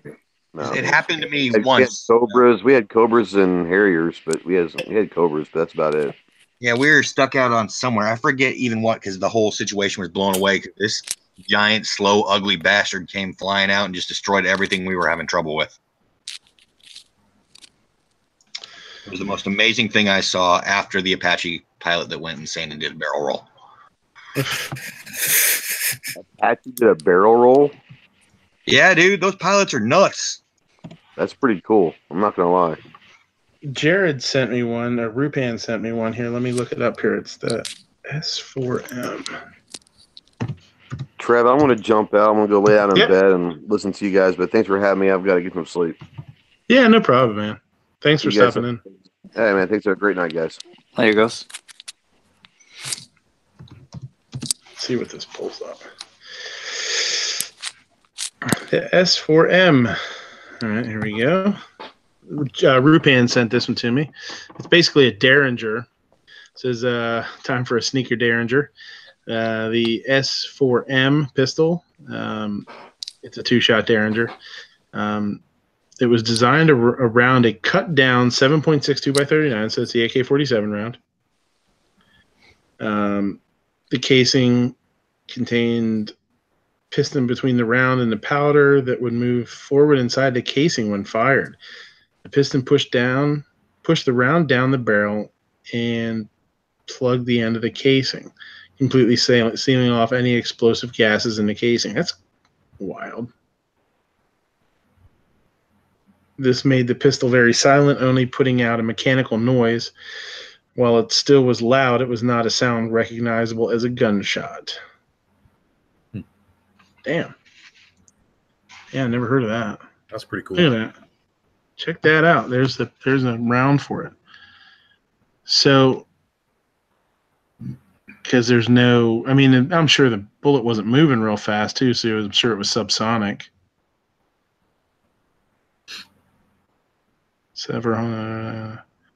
Huh. Man, that's pretty wild, man. That's pretty cool.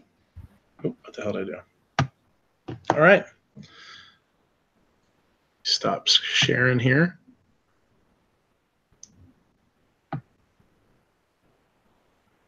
Did I stop screen sharing? Looks like it. Shoot. Yeah, you're good, man. Okay, cool. All right. So that's just, I don't know. I mean, we talked about a bunch of them. Why don't we just do this? Let people know. Let's just say which one we think we'd want to shoot the most. I mean, there's a lot of stuff here. The tiny little ones, like the 2.3 millimeters, or like the 9x25 Dillon, the 45 Win Mag, really cool. That's super hot at 45 ACP. Then the Glock 18 or the Beretta 93R. Those are both select fire machine pistols. Patriots flamethrower, Gatling gun, gyro jet.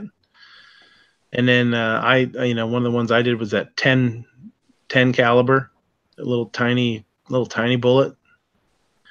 The minigun, the JDJ, that huge honking cannon, the amphibious rifle, or the puckle gun. A lot of cool stuff. Psycho says he wants a Calibri. He knows what they are. It's neat. Trollmaster General, what's going on? If anybody, I'm now watching the chat. So if anybody out there asked a question or whatever, don't be afraid to re-ask it now, because I'll actually be watching the chat. I'll plug my computer in here. Almost dead. GAU 8 is the one I'd want to fire hands down. Is that from the A10? Is that what they call that?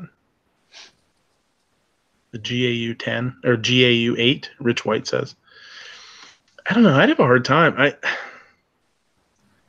The amphibian, being able to shoot underwater, it's pretty bitching, right? That Russian, the Russian rifle, it's a bullpup too. I mean, we saw that it's a bullpup. That's pretty cool. Guns and Glory's taking off. See you, buddy. Thanks. Budget's leaving. See you, buddy. Thanks, buddy. I don't know that. I don't know, probably maybe a Glock 18. Gotta be so fun to have shooting something full auto in that small of a package, right? I don't know. What do you guys think? Whoever picks a Glock, I have a Glocktober patch. So, so that's the giveaway. So if you pick the,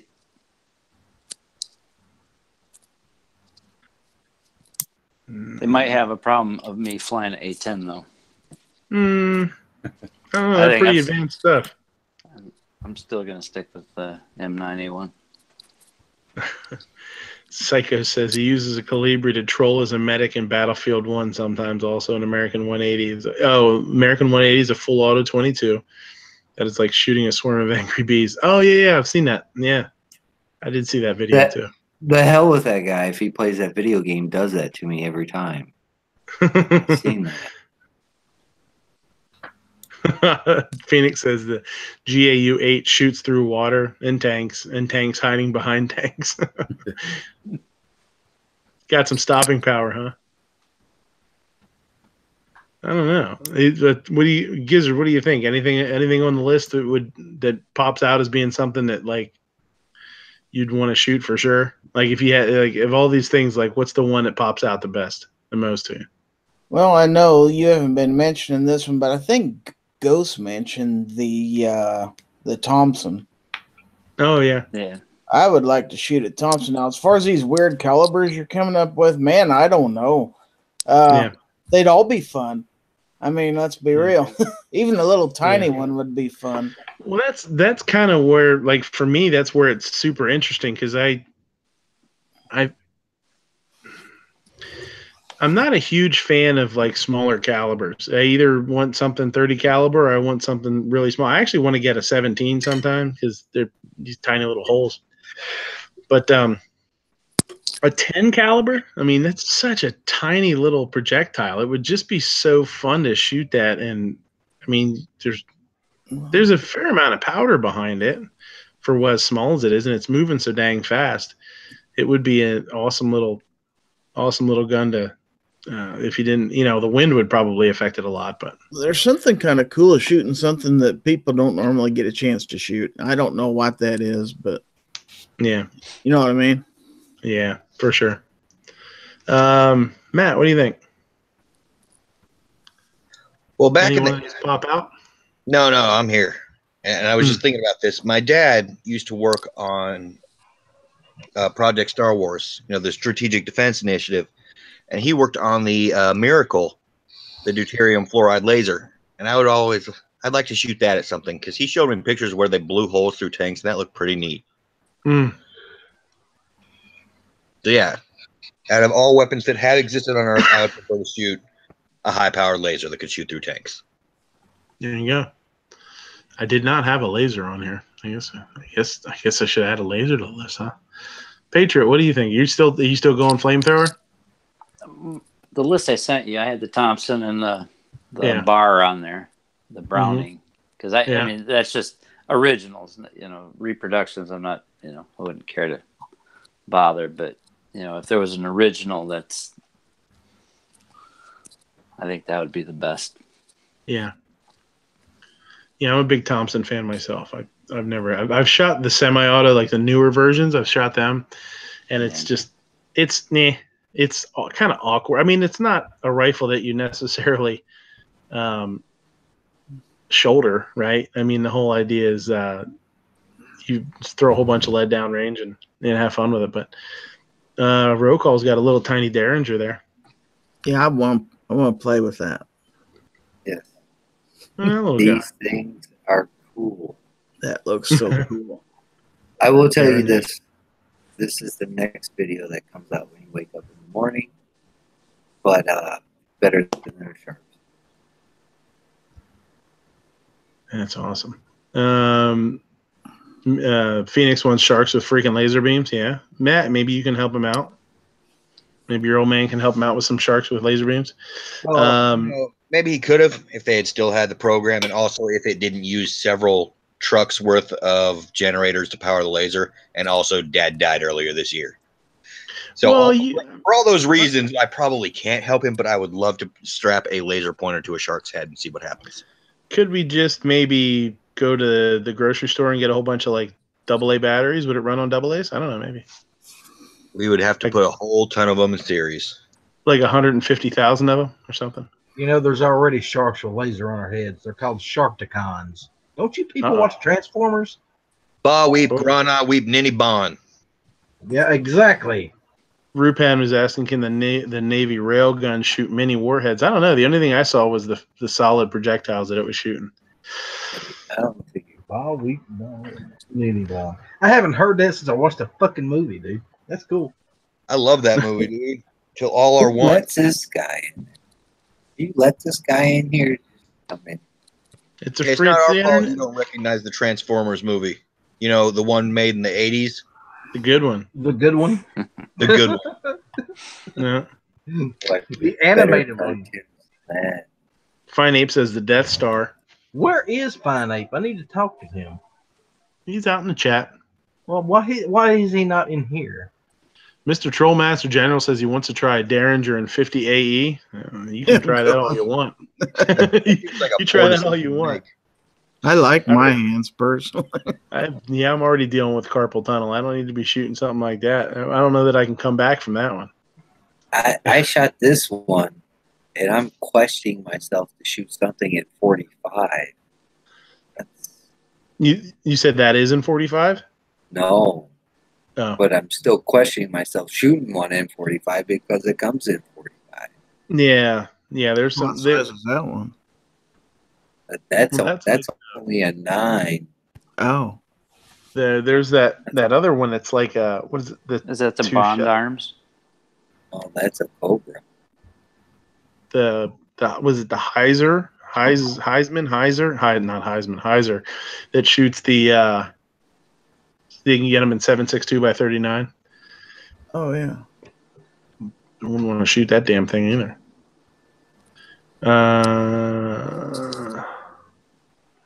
A trench gun would be nice. You said a trench gun like a shotgun? Yeah. Yeah, that'd be cool. I got one of those. Roosted, anything pop out on the list that you would want to shoot? I'm going to stick with the 93R. Yeah. Although the flamethrower would be really cool, and I like the idea of a bar. Or shoot the Browning would be cool. Super heavy. These things are carrying telephone poles around. Throw her up on the bipod and let her buck. Yeah. Roosted, go watch Sicario. That dude bump fires at Beretta without that little good light. Yeah, I think I saw that in the preview. Roll call. What do you? Anything on the list pop out to you? Is something that you would jump on if you could shoot it? I'm conventional, so don't make fun of me. 454 Casull. Big bore. Yeah, that's cool. Yeah, that's a big one. I'll give it a go. I've shot everything, but that's one of the calibers I haven't touched on. You know, like an oddball kind of thing. Yeah, it's something you don't see every day. So I'll throw that out there. Yeah, and go ahead. Oh, if we're going to talk big bore, I think 460 would be the way to go. Yeah. There you go. Psycho says the 4570 BFR. I want to buy that 408, that intervention. At least it's big. You know what I mean? It's not like some little Derringer, with some sort of crazy rifle round stuff. Then at least it's a big gun. At least you can get something on there, where you're not like, oh my god. Yeah, you're not two fingering it. You get two fingers on it, and that's it. It's like hard to hold on to. Outlaw, I know you missed the list, but it had a bunch of goofy stuff, different oddball calibers and weird things that you don't normally see. What's one of the things that basically it was, what would you like to shoot that you will probably never be able to shoot? What is that? Shaytech intervention or Shytech intervention? The Rifle? 408 caliber, yeah, sniper rifle. Yeah, love to shoot that bitch.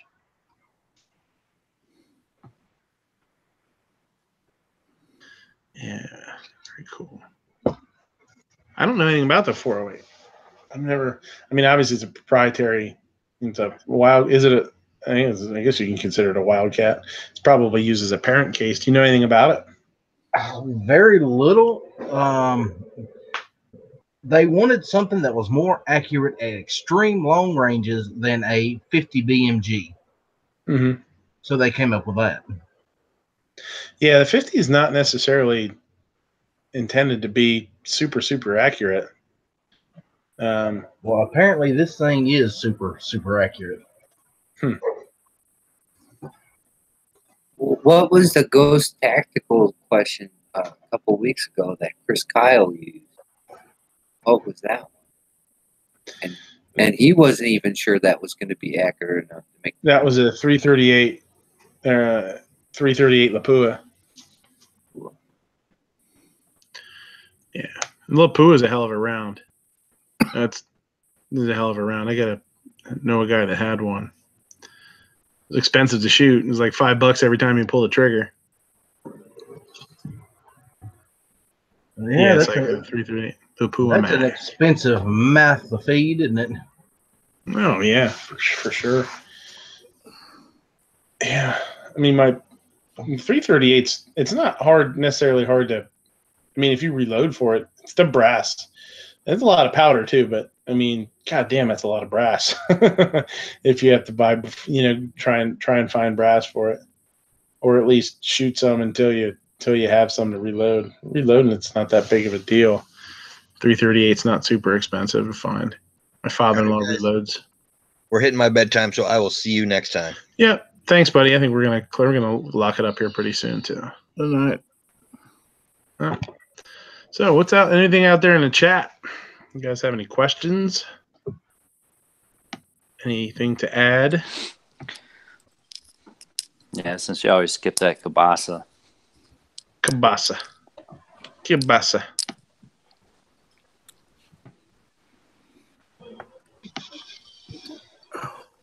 Let's see. If not, we were gonna close it up early tonight. I actually got to get up early. Got to take the little guy. He's got a school thing tomorrow. Looking at preschools and stuff. Oh wow. Yeah. Getting that time. Yep. Yeah. Cool deal. Yeah. So we gotta get up early and there. What's going on? Trollmaster Genitals. Well, hello, Alan. Long time no hear. Hello. How's your girlfriend? She is actually doing very well, all things considered. She was able to get out of the hospital today. And very good. So all things considered, she's doing very, very well. Very good. We've all been saying prayers for her, brother. What the hell? Okay, so I thought when you said that, I thought maybe she worked at a hospital or something. Girlfriend having a hard, she in the hospital for something? Yeah, actually, she went in Wednesday morning and had open heart surgery. Holy shit! Full blown open heart surgery. And so it was. It's been a very trying week for me. I started a brand new job on Monday. Stopped working my old job Friday. Spent every waking moment I possibly could with my girlfriend. Started a new job, and then she went in and had her open heart surgery on Wednesday. So I've been doing 11-hour days at work and going direct to the hospital and sitting at the hospital until 11:30, 12 o'clock at night, and turning around and doing it all over again for the rest of the week.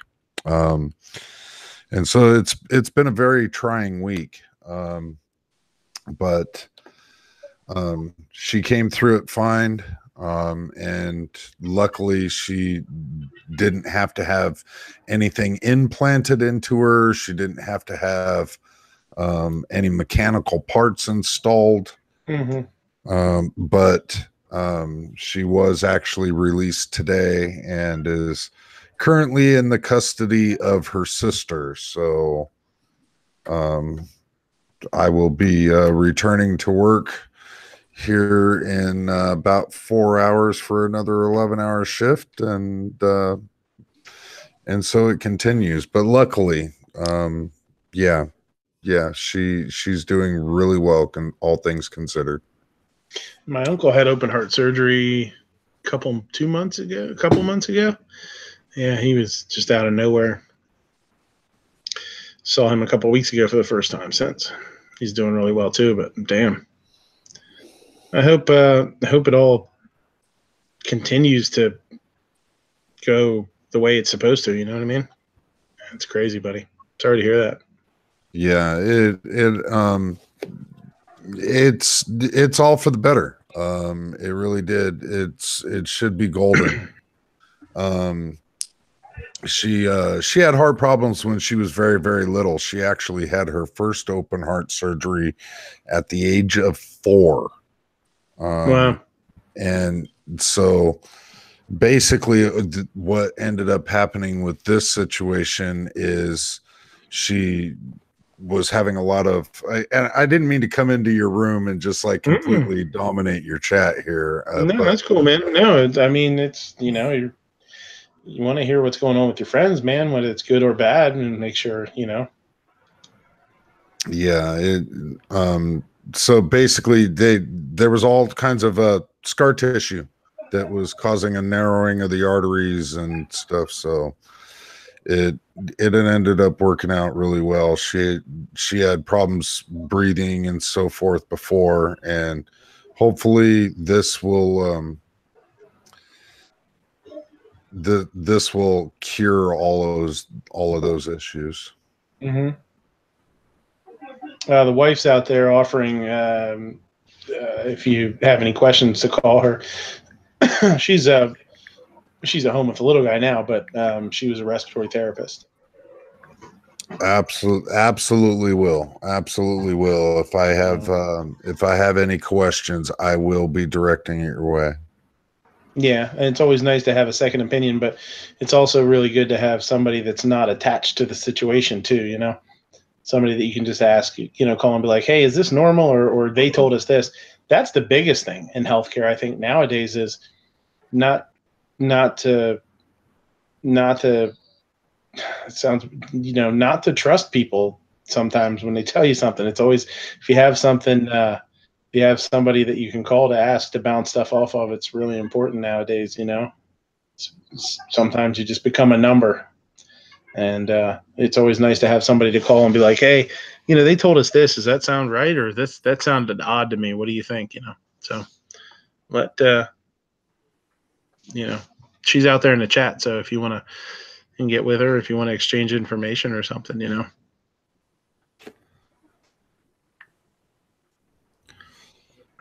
All right. You were listening out there. Do you have a gun that pops into your head as something crazy and wild that you'll probably never be able to shoot, but if you could, you'd jump on the chance? Yeah, a Derringer in 50 AE. You know, I don't have problems with carpal tunnel or anything yet. But it sounds appetizing. So, you know, if I really, really wanted just a get off me gun, I'd really love for it to be a 50 AE. And you know, the round capacity just isn't there when you're carrying a Derringer. So it might as well be the biggest freaking round you could possibly get. It would be interesting to see where the gun ended up after you shot the first shot. I mean, who knows where embedded in his forehead? Yeah, I was going to say, like you shot the Derringer and somehow it ended up in your colon or something. Just, you know, it's like, what the hell? That's a lot of kick. Yeah, it's a weapon that disposes of its own evidence.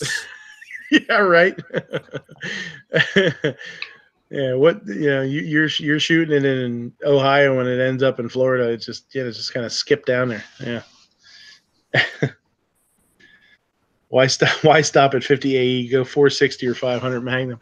500. The 500 Magnum is damn near as long as the Derringer is to begin with. It would just be it'd be sticking out the front. Yeah, that's you just put a grip on a 500 Magnum and call it good. Yeah. It'd be like, have you ever seen, I don't know what movie it is or whatever, where they do it, they end up with the sawed off shotgun, but they saw it off so far that the 12 gauge shells actually stick out the front. It would be like that. You'd pull up a Derringer and you'd just be able to, it'd look like you have a squib or something and be sticking out the front. Cool. There's a video on YouTube of a guy who made something like that. Really? Yeah, there really is. It's I just can't remember like, what movie that is. Yeah, I know. I don't remember. I can picture it too because I remember, they were robbing somebody and they pulled that out, and it's like, you told me to saw it off. But I can imagine if you shot something like that, it would just be like a cartoon where the barrel, the shell just kind of went, just opened up, and that's crazy. Mia saying to Phoenix, because Phoenix had open heart surgery. Do you remember pulling your breathing tube out? And he said he started to take it out himself. Yes. That's hardcore right there, man. That's hardcore. Killing Them Softly is the movie, by the way. Oh, yeah. Yeah, I guess. So says Google. I'll have to look up that video. You can't trust anything Google says, man. What do you look up to find who did the video? Do you know? The Littlest Shotgun is the name of it, and I think it's like Kajakar. I can't remember. Let me see if I can find it in my history. Yeah, it's KJASKAAR is the channel. The title of the video is Littlest Shotgun. I'll have to look that one up. Yeah, it's pretty cool, man. So, I mean, I'll have to watch it. You've watched it, obviously.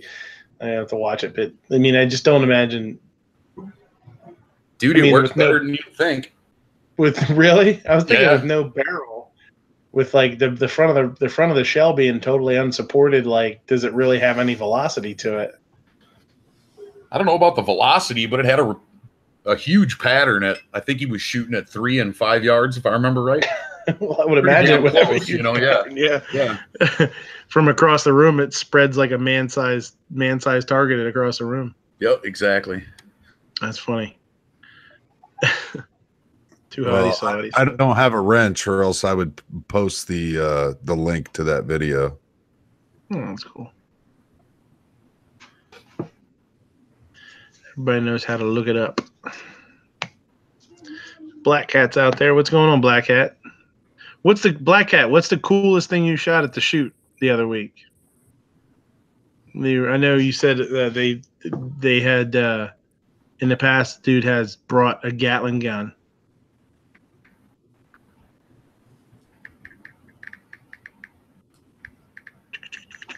Let's see if he comes. He's got a link too, buddy. I don't think we got space now if you want to come in. Oh, he's getting ready for work. He must be drinking.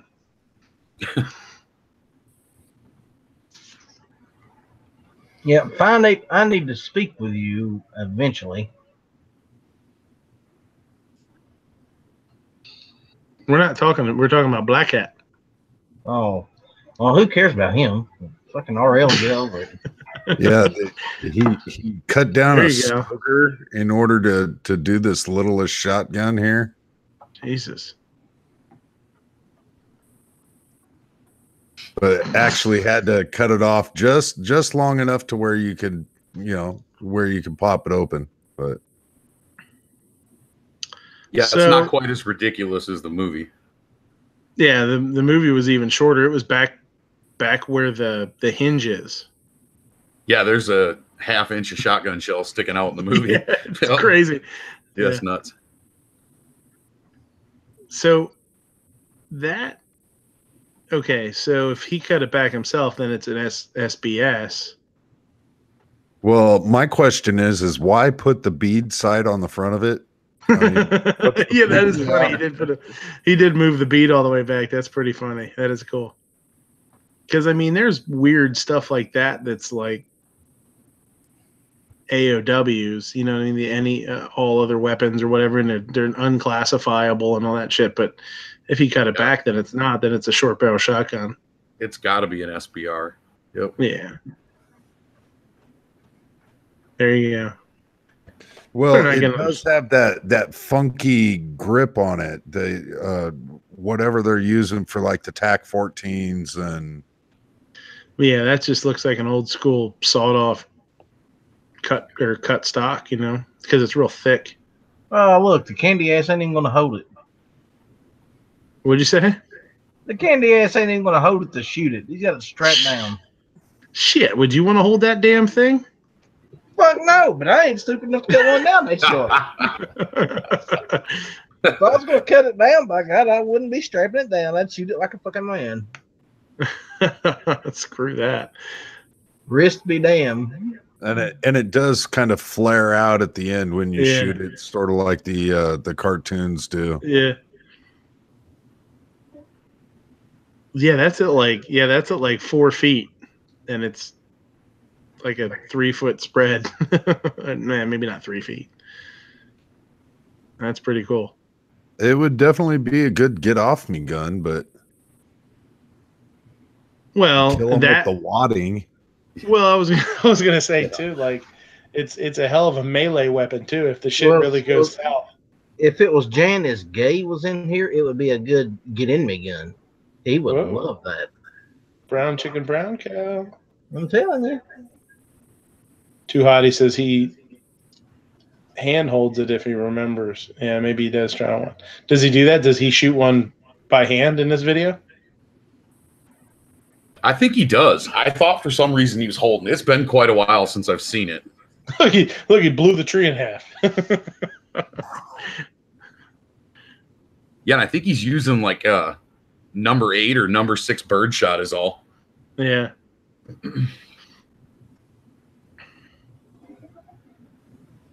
Yeah, he starts off with birdshot and like moves back over to slug to double lot. Yeah. The double lot don't spread out nearly as well. No, it just leaves a big hole. Yeah, real fancy target there too. High tech. Yeah, it's custom. Yeah, you can see where it's put a big. Is that buck one shot there? That's the bigger holes. I guess it could be like a single lot or something, not like a real big one. 1, 2, 3, 4. You guys do realize that's the same Number kind 4. of target setup Night Strike uses, right? And then he puts in 3-inch shells. Yeah, but Night Strike's a lot closer to the target than this guy is with this thing. Yeah, this is mean. I heard a rumor he hit steel. Oh man, yeah, he punched a bunch of holes in that steel.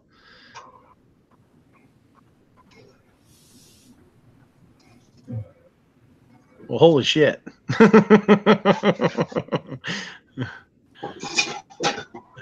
Yeah, that'll do the job. I mean, you only got 2 shots, but if you miss with one and you miss with the second one, I mean, it's pretty heavy piece of steel. You could probably beat somebody to death with it if you had to pretty quickly. Well, see, it would be the perfect zombie apocalypse gun if they're getting really close. You fire your 2 rounds and then you just beat the shit out of them with the rest of it. Nah. Mia says, what gun did I want to shoot? I don't know, man. I mean, I made the list because I thought they were all cool. It's hard. Probably the amphibious rifle. That's pretty badass to be able to go underwater and shoot and have a grenade launcher. Pretty sweet. What's the range on that thing underwater? If you are 5 meters underwater, the range is 25 meters. If you're 20 meters underwater, the range is 18 meters. So it's quite a long way. Well, see, that ain't 20. Well, what the hell? It's underwater. Exactly. I mean, normally I cannot get around to the ocean. I cannot swim in the ocean until somebody comes up with a damn gun with a 30-round magazine that fires fully automatic underwater accurately up to 100 yards. Well, this is all of those things except for it can't go 100 yards. It's the modified 5.45 by 39 30-round mags. It's got a grenade launcher, and it's fully automatic 700 rounds a minute. No, see, I want a 308. I'm after Shark. Oh, okay. I want something big.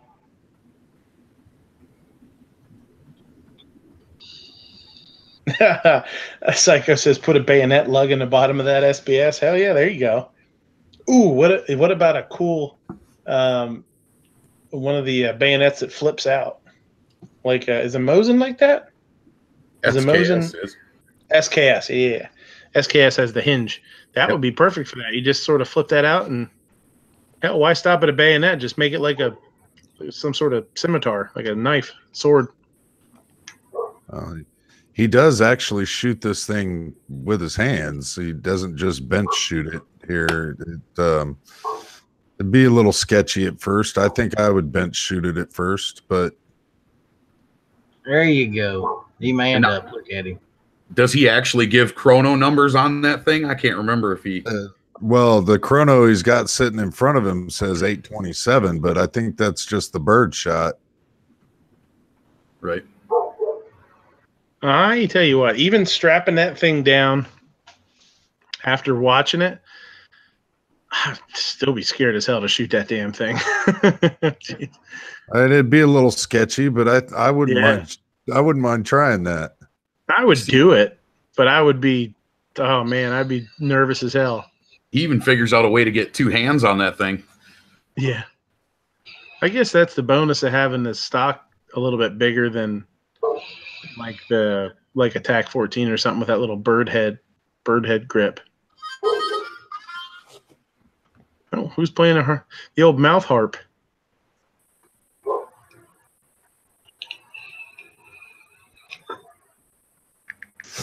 Well, but that's what the stock on this thing about looks like. It looks like one of them freaking bird head things.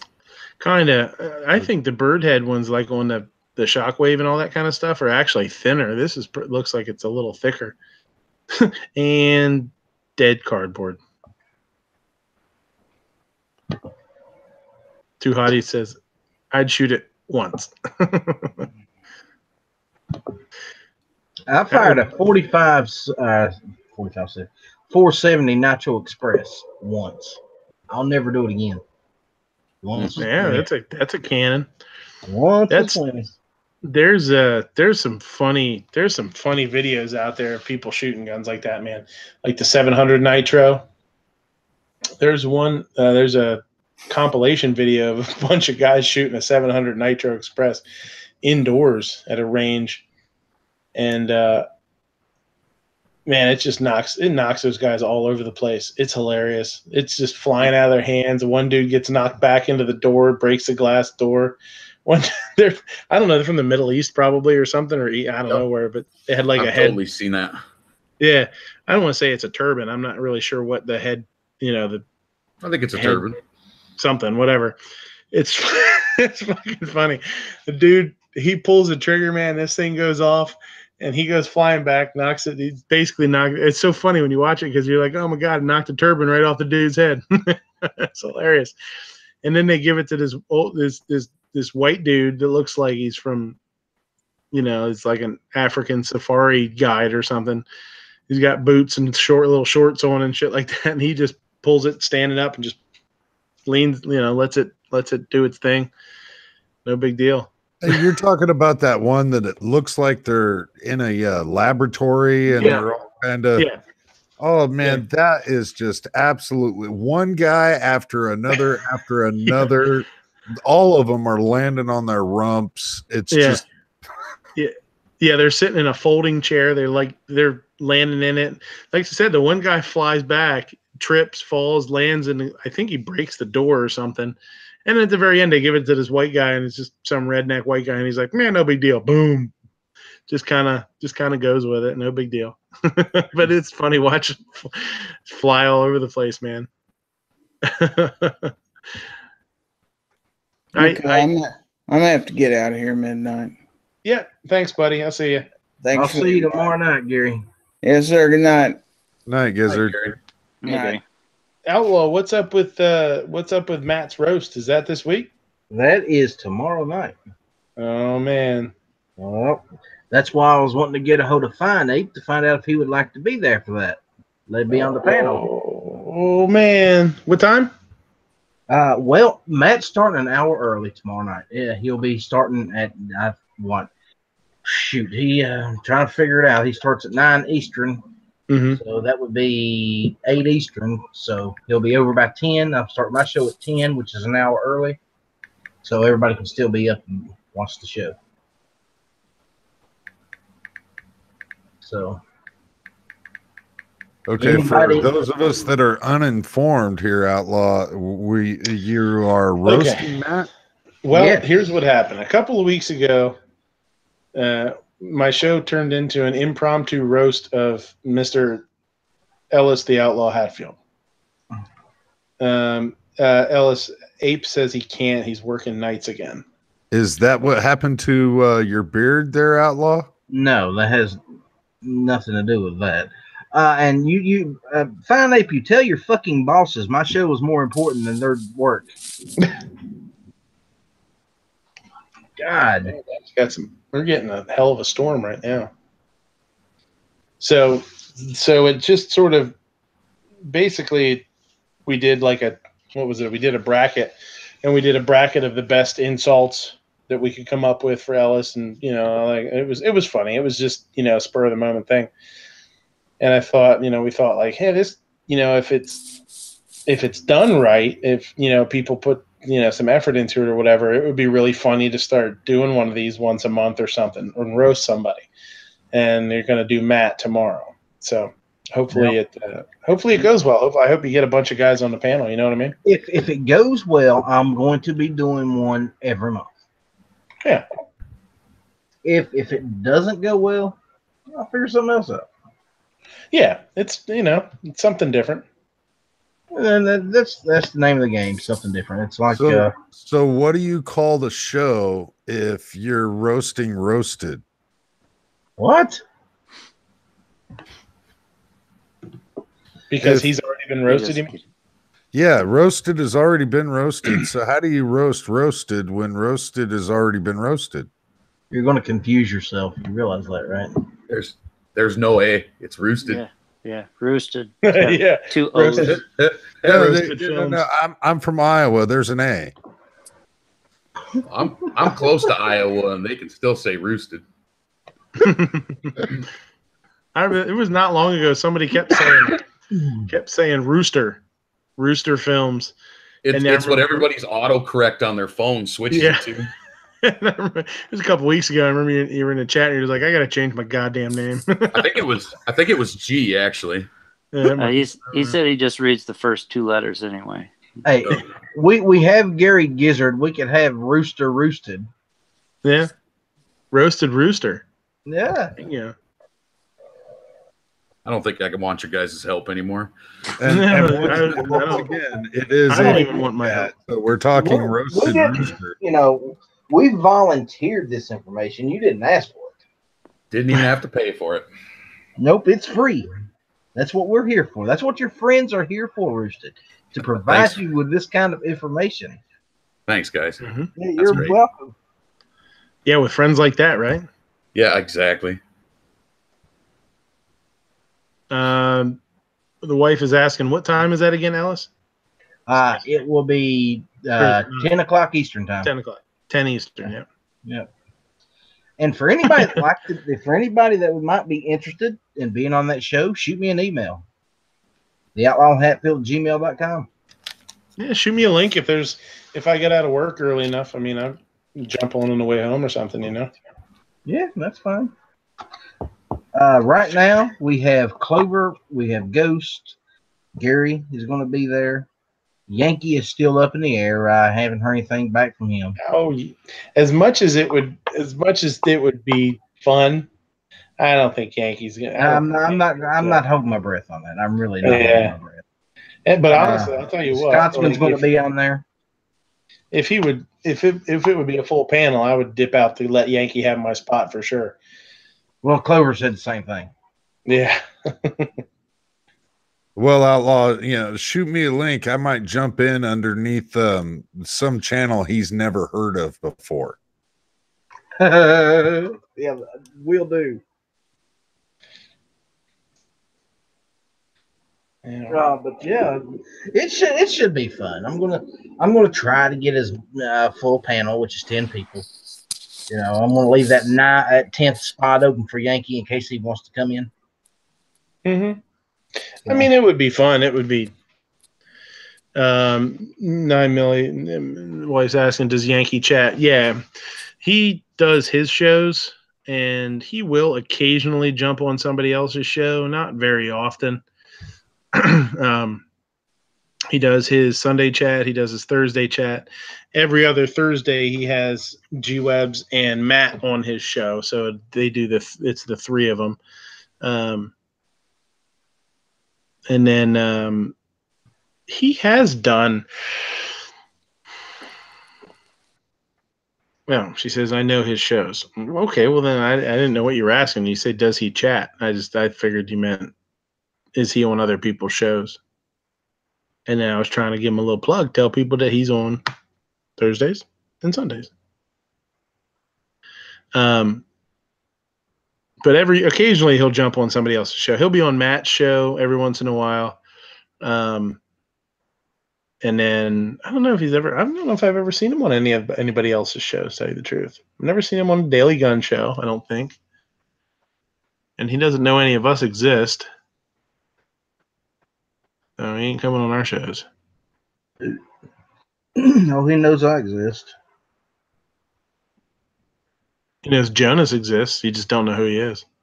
Yeah. Well, see, funny, Black Cat. He showed up on Matt's chat last Monday night, and I just, instead of beating around the bush, I just asked him point blank, would you like to be on? He said, I'll let you know. So, yeah. Yeah, we'll see. It'd be fun to have him there because like I said, I'm not going to hold my breath. If he shows up, he shows up. If he don't, no big deal. Yeah, he's known Matt and G for a long time. It'd be fun to have him on there. Did you try and get a hold of G? G said he's not interested in stuff like that. So yeah, he's such a straight man. I think it would be fun to have him on there. Yeah. Well, I think I've got enough wise asses on there as it is. I got Ghost. I got Ghost on there. I got Crazy Scotsman. Mm-hmm. So Alan shows up. That's the trifecta right there. Yoder says if you want Yankee, you'll have to send him a link and an invitation tomorrow. Yeah, it would have to. I think if you send him a link and have it in the description what it is, if you put in Never Enough Ammo roasting Never Enough Ammo, I bet you he would jump in. Well, we'll see. Unless he's out looking for Sasquatch or doing whatever else he does. Yeah, roller skating, whatever. I wonder if he's got a rolling skating. I wonder if he has a rink close to him up there. I haven't heard him talk about that in a long time, actually. Phoenix says, is that Ellis's kid in the background? No, it's probably Ellis's roommate's Chihuahua. Yeah, pretty much.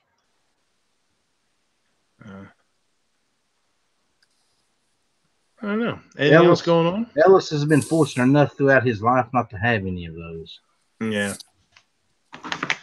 Ellis, did you hear? You weren't here when we were talking about the Sacha Baron Cohen thing, and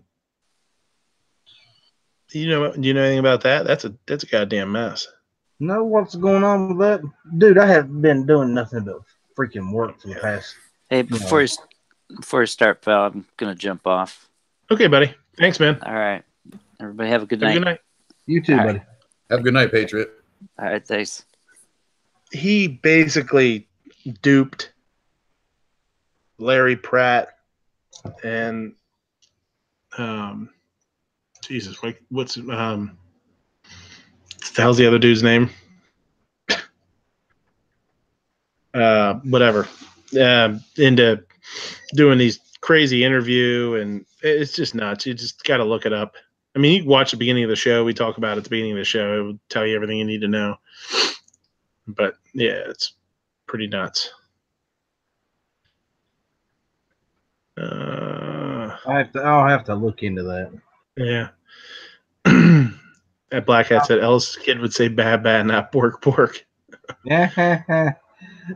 Phoenix says pork. What the hell is he banging a Swedish? Pork is from Donut Operator's channel. If you've ever watched him. Pork is what the police dogs say, and then when they bite you, they say nom nom. So it's pork nom nom. Fur missiles, he calls them fur missiles. When a canine officer cuts loose one of the dogs, they're quick, man. Fast animals. Yeah, Black Hat's saying those guys are really stupid. I know. Oh, man. I don't know. If you watched Budget Guns and Gears, he actually played it on his show on Friday. Caught a copyright strike, so I guess he had to pull it down. But it'll be, if you can find it to watch it. I've got 2 copyright strikes on my channel. I've got 1. It's not a strike though. I didn't have to take it down or anything. I didn't have to take the video down. It was my live chat from 2 weeks ago. Well, see, I got the same thing. They said they're just going to put commercials on those chats. Yeah, I was like, oh, whatever.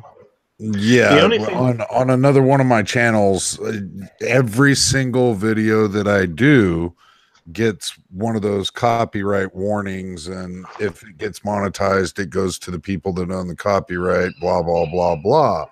But here on Trollmaster General, I attempted to upload a video that had a bunch of other music to it, and apparently the people that own that music did not want their music to be shared on YouTube at all, and YouTube would not allow me to make the video public. Yeah, see, I got a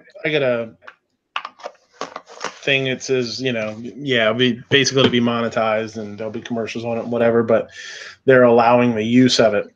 The only thing is I can't download. I've been making sure I download all my stuff so I have it,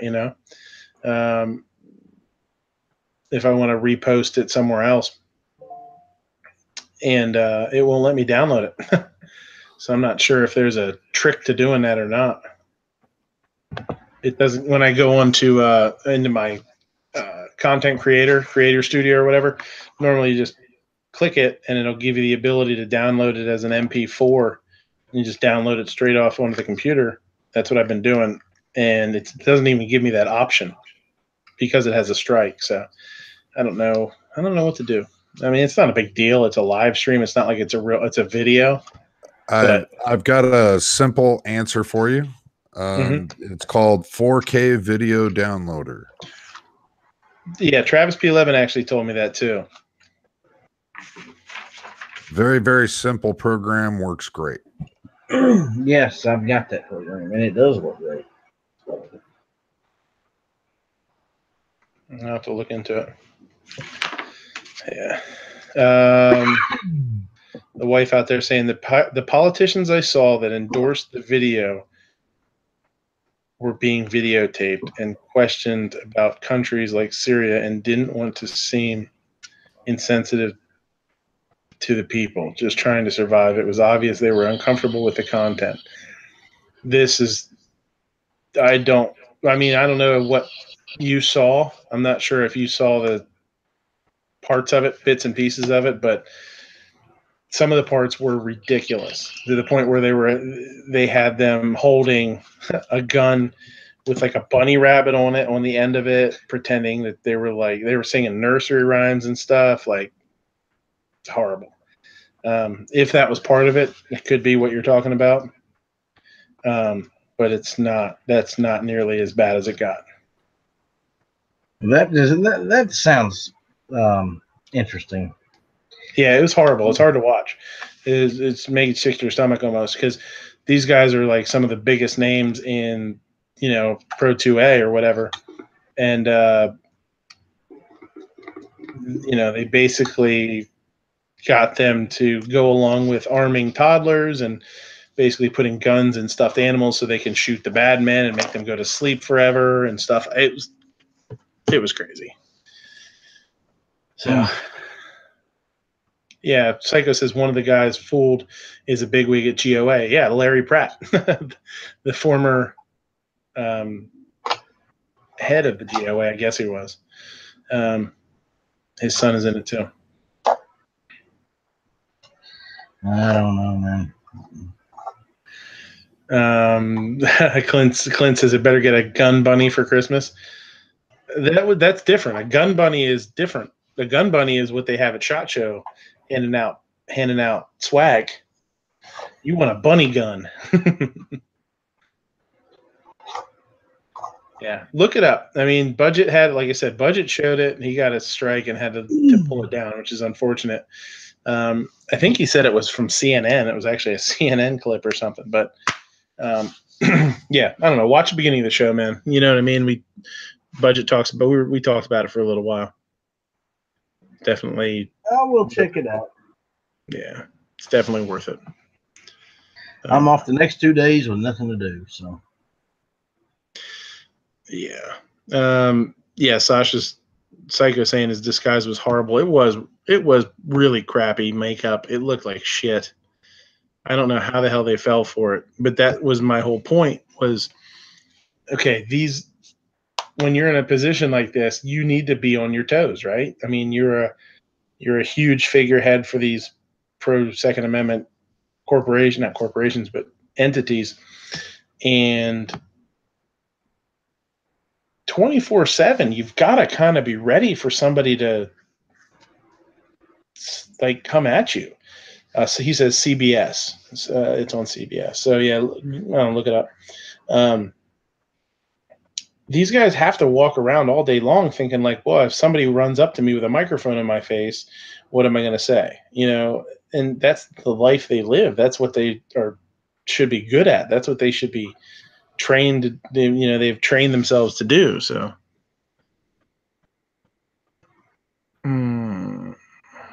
Phoenix is saying Toronto, 1 killed among 14 victims shot. Gunman is also dead.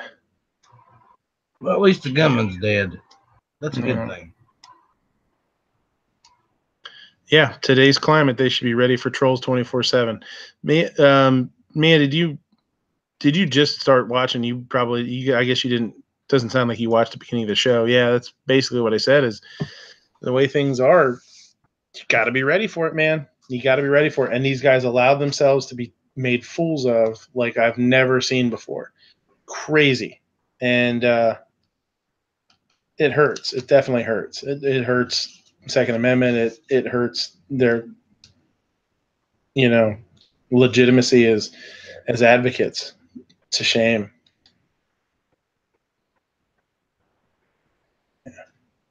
Phoenix threw in there Fox News. Is that Phoenix? Is that the Toronto thing?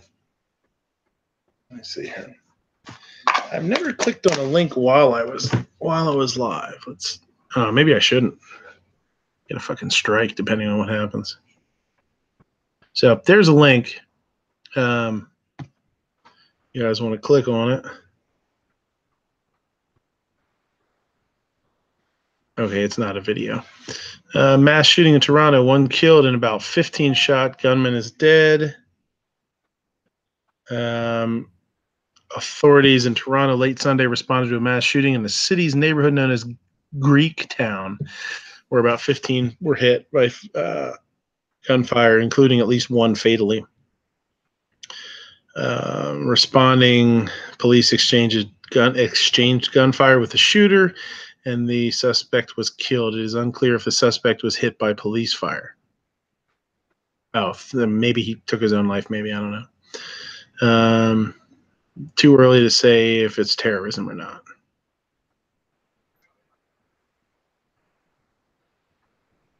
Hmm. 9-year-old girl in critical condition. 13 others are being treated at a nearby hospital.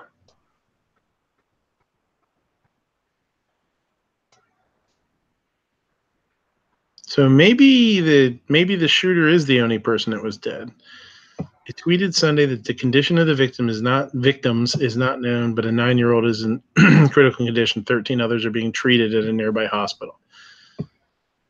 So maybe, I don't know, maybe it's, I guess we don't know.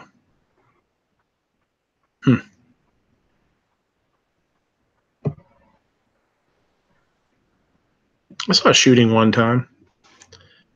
Very quick, very surreal. I was like, I don't know if anybody else has ever seen anything like that. Even Canadian police making Broward County Sheriff look bad. Yeah. Sounds like they showed up and did some work, right? What's up, Black Hat? How's it going? Not much. Just getting ready to leave for work here. You know, not on the road yet. Oh, I just climbed in my car here. I leave. Yeah. I'm supposed to leave at 2 a.m. with the truck, so I'm just going in to pick up my stuff. Where are you at now? You down in Maryland and stuff a lot, right? Yeah, I'm heading down that way today.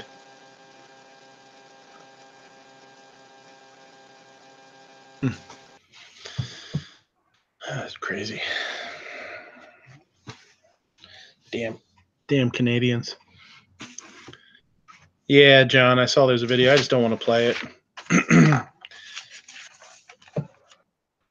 You guys, I'll watch it. I'll watch it tonight. You guys, there's the link, like you said, the link up there that Fox News link that Phoenix put out is the one that I was reading from, and there is a video link. There's a video there too. Hey, Ape, what's going on, buddy?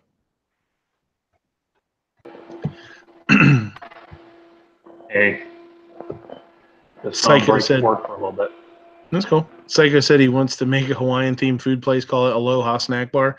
Yeah, that's it. Have you ever seen the Star Wars spoofs where it's General Akbar? They're saying Aloha Akbar. I'm like waving to him. There's a trap. Admiral Akbar. Yeah. Whatever, Admiral. Yeah, Admiral, you're right. Sorry, my nerd was weak there. Huh? I find it nerding disturbing. My wife's very happy that you're in. She says, "Yay, Ape is in the house." Well, somebody has to add some class to this show. Yeah, that's for sure. You don't know Elster ain't. I don't think we're going to be up here much longer. I mean, first I show up, then Alan shows up, then RL, and it just kept going downhill from there. And now Ape's finally in here, so the class will improve a bit. Yeah. Hey, I'm fucking classy. Compared to what? What was the verdict on the shoot last week? Black Hat. I mean, you shoot anything like super cool? I don't know. Depends on what you think super cool. I worked most of the time, so I really did not get a chance to shoot that much. There was a lot of people there, so I like that Rigby that I put the video up on. That was probably my favorite thing I shot, just because I've never shot a 416 Rigby before. I was gonna say that was 416, right? Yeah, that's cool. Yeah, it didn't seem like you had much trouble with it. No, actually, the recoil wasn't as bad. I've shot worse big bore rifles than that. But I wanted to shoot. I wanted to get video of the Hakeem, the one guy had. just because the games are cool. But oh, the 8mm. Yeah, I just didn't get a chance. He had a Keen there. I just didn't get a chance to get it on video. He had already cleaned it. I love that. I love that rifle. I've never been able to even handle one, but ever since I've been reloading and I have my 8mm, I've really wanted to shoot a Hakeem. They're a Egyptian 8mm semi-automatic, kind of a Egyptian SKS sort of kind of looking. But it's 8mm Mauser. Yeah, I've heard mixed things. I've heard a lot of good stuff about them, and then I've heard a couple of times that they're known to not be all that reliable. But I've only heard that once or twice. It's weird, but yeah, they're really cool. I'd love to have one. He was shooting mostly. Sorry, it's really pouring rain here at my audio. But no, that's he cool. was shooting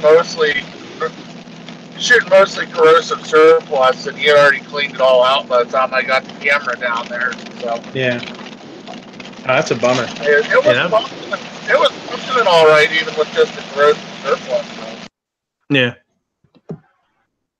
Yeah, if you've never seen one, look it up. Look it up on YouTube. They're really awesome guns, man. They're sharp. The 8mm is a great round. It's an awesome round for something like that. Not all that much kick, but it's got a lot of performance to it, you know.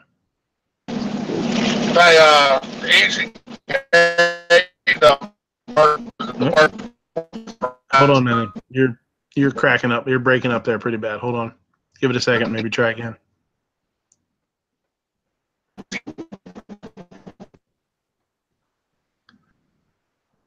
No. I think we're losing you.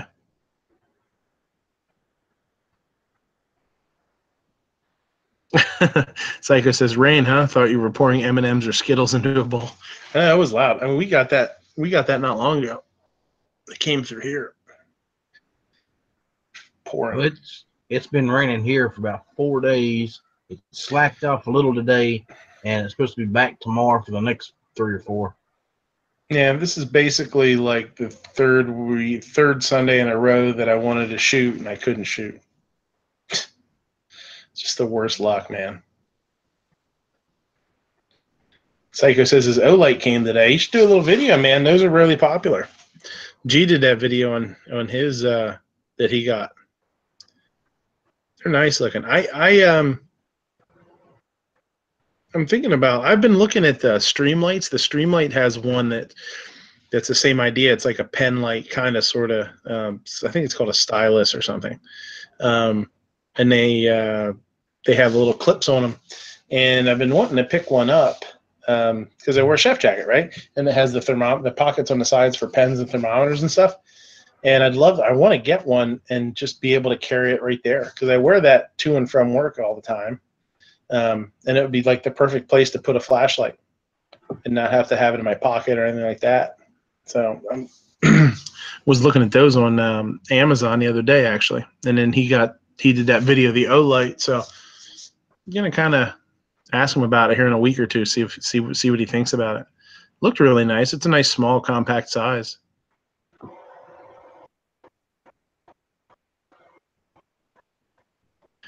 He said he has to wait a little bit. Suits to the video that got me to buy it on Friday. We got the O-Light i3T EOS. Very cool. All right. So, what do you guys think? Let's shut it down here? Get some sleep? Well, you can shut it down, but I ain't going to be sleeping for a while. No, I will be. I'll sleep for you. That'll work. So, we got Mr. Ape here to do the closing. So, check out, he'll go over a bunch of stuff too, but there's been a lot of videos out this last week or so, week and a half, promoting creators. And it's really nice. I kind of like to do the same thing and say, if you have a channel you watch, and you appreciate what they're doing, help them out. Patreon's out there, but not just Patreon. They do super chats, they do whatever, but supporting a channel isn't always monetarily either. I always try and ask people to give me ideas for videos or topics for the live streams. That's great support. I don't have a whole lot of time to sit and do research. I try and write stuff down as they come during the week. If something catches my mind, I try and jot it down so I can bring it up on the show or whatever. But I just don't have a whole lot of time. So, supporting my show is, can be as simple as, hey, did you hear about this? Or, hey, this would be a good thing to talk about. That stuff's really much appreciated, and it's really cool. But support your. Ape said his phone booted him from the Hangout. I can hear you, but I can't get back in. Your icon is still here. Do you want me to?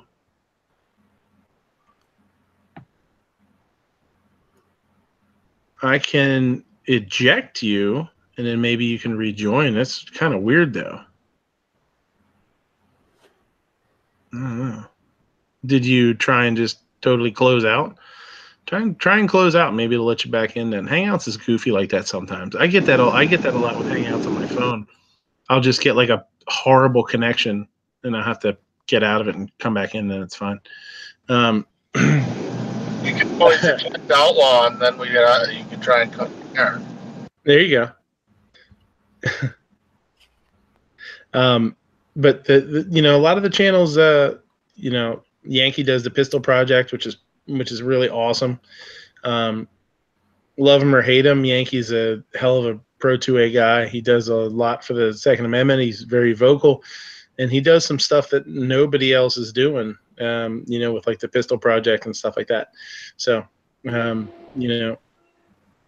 you go. AP back. Can you hear me now? Yep, I can hear you. Yep. Yeah, I went to go open my Google Docs app, and Hangouts just didn't stay open. It's a bad idea if I didn't mute myself.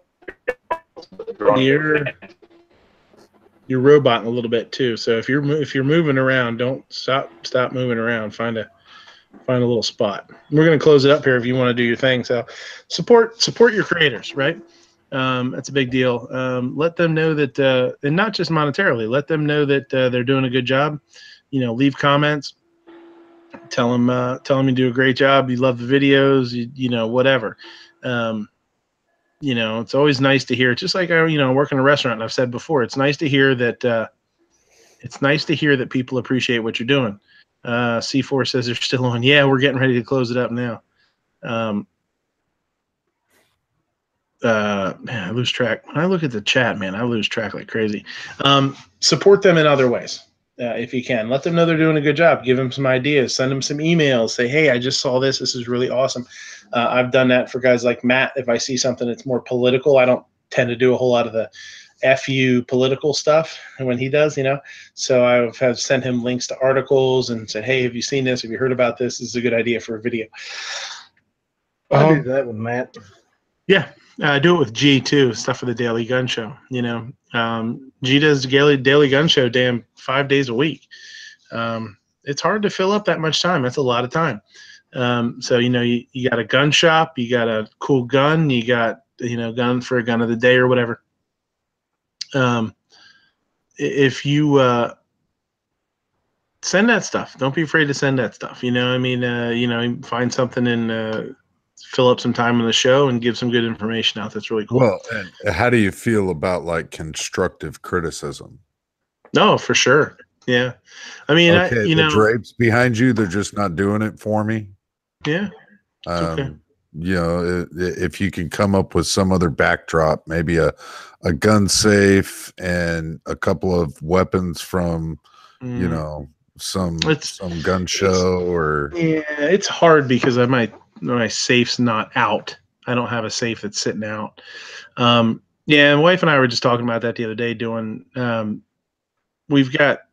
We've since the little guy's getting older and you get more stuff, we've got so much stuff in our office.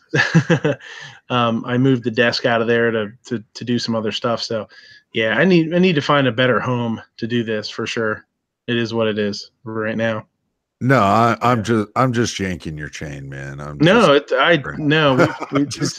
a discussion that we've had for sure. We actually just were talking about it the other day before I left from work. Yeah, Psycho says a gun safe with anime figures on top. That's Dude, not all he wants to yank, by the way. He's got Matt's got a whole bookshelf set up now with stuff on it, man. It looks like he's going live from a damn toy store. It's crazy. But I will I'm gonna hand it over to Ape, and I appreciate you guys coming. Actually, I won't. Do you guys have anything to plug? I know Outlaw, you did. You plugged a little bit. You want to go over that one more time? Nah, dude, I'm good. We're just doing the roast of Matt tomorrow night, 10 p.m. Eastern time. Guys, join us. It'll be fun. Yep. Roll call. You're usually. I've got a couple of things I wouldn't mind throwing out there. Yeah, absolutely. We don't want to see you naked. Oh well, that's why the camera's off. Thank God. But I started actually it's just the pants, but I started a new hashtag, hashtag Proud American, and what I'm looking for on this is for you to take pictures of flags that you find that are being displayed.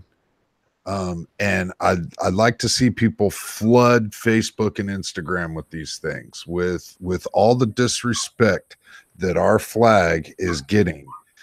I want to counter that, and I want people to know that we are proud Americans that display our flags. And so if you go on, of course, I always have my flag behind me, and. So yeah, it's hashtag Proud American. You're driving around town, you see a flag, take a picture of it, post it Facebook, Instagram, whatever. So hashtag Proud American. Also foreign and domestic Monday. Absolutely. Yeah, that was my grandpa's flag from his ceremony when he was a Marine.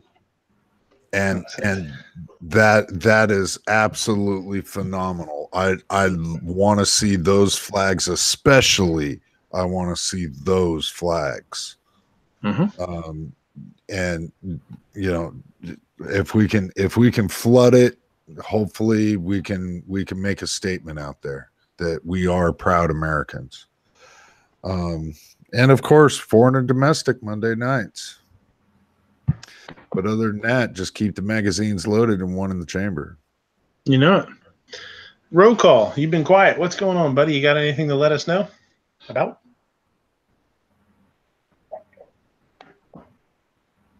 Is he chat napping? I don't know. Maybe he's brushing his mustache, combing his stash. Well, and that takes some time. I mean, we all know he's got the flavor saver. Yeah, right. You got a little bit now, a little bit for later. You good? Here you go. Brewston, what's up? Not a whole lot, man. Thanks for the invite. Oh, absolutely. Anytime, man. If you're out there and you want a link, let me know. Black Cat, what's going on with you, man? Not much. I still have another video I got to put out from the group shoot with a couple things, and I'm trying to get some fishing videos going here. I did a kind of a fishing live stream the other morning on my way to work, but I got some new equipment coming, some new tripods and a body mount that I got, so I can try and record some stuff. So hopefully I'll have some fishing videos out here. I might do a live stream later on today. I don't work real late today, so I might do a lunch chat, or if the weather holds out, maybe I'll do another fishing kind of live stream later this morning or this afternoon. But awesome. Still trying to get stuff out there. C4 is asking if your shirt fit. Don't worry, but yeah, I tried it on. It fits. It's actually probably a hair big, if anything, which is fine. Yeah, that'll help make a good concealed carry shirt anyway. Sarge, I got the package right here. I'm trying to get the boss lady to do a little unboxing video. She hasn't done a video yet, so maybe we could all push her to do a video for us. I think C4 Defense unboxing video would be fun. You guys can get on her about that. And roll call if you're back. If not, we're going to move on. We'll let you nap. I think he's sleeping. I think his mustache fell asleep. So we'll send it to Ape here. Ape, you want to close this out and we'll all get out of here? Sure. Let's see if I can get to my Hangout or my documents without crashing everything again.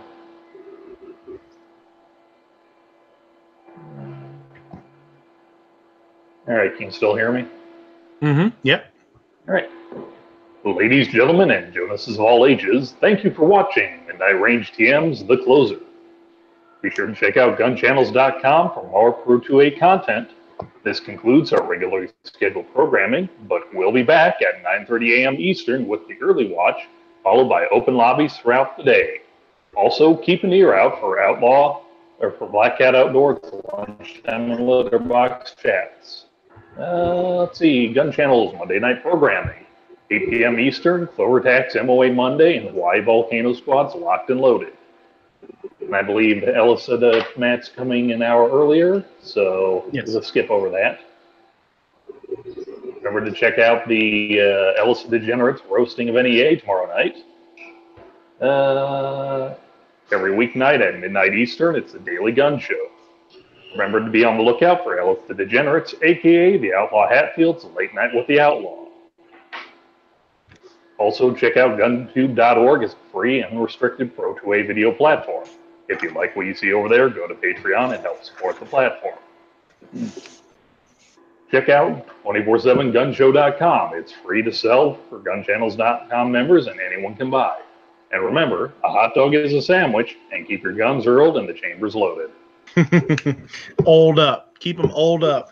So yeah, check us out here. I'm obviously here. We got Patreon. If you want to support the channel, it's awesome. If you don't want to do it monetarily, we talked about that earlier. It's great to have people put input and make the show better.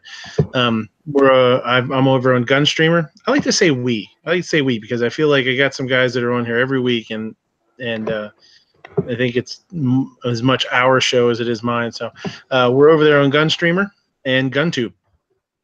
GunTube.org at Night Strikes, baby. So check it out there. I've been uploading everything that I can over there and also on YouTube, but I haven't had a whole lot of time to play around on the platforms yet. But I'll get over there. So check those out, and I appreciate you guys. Thanks for watching, and I'll see you next week. Thanks.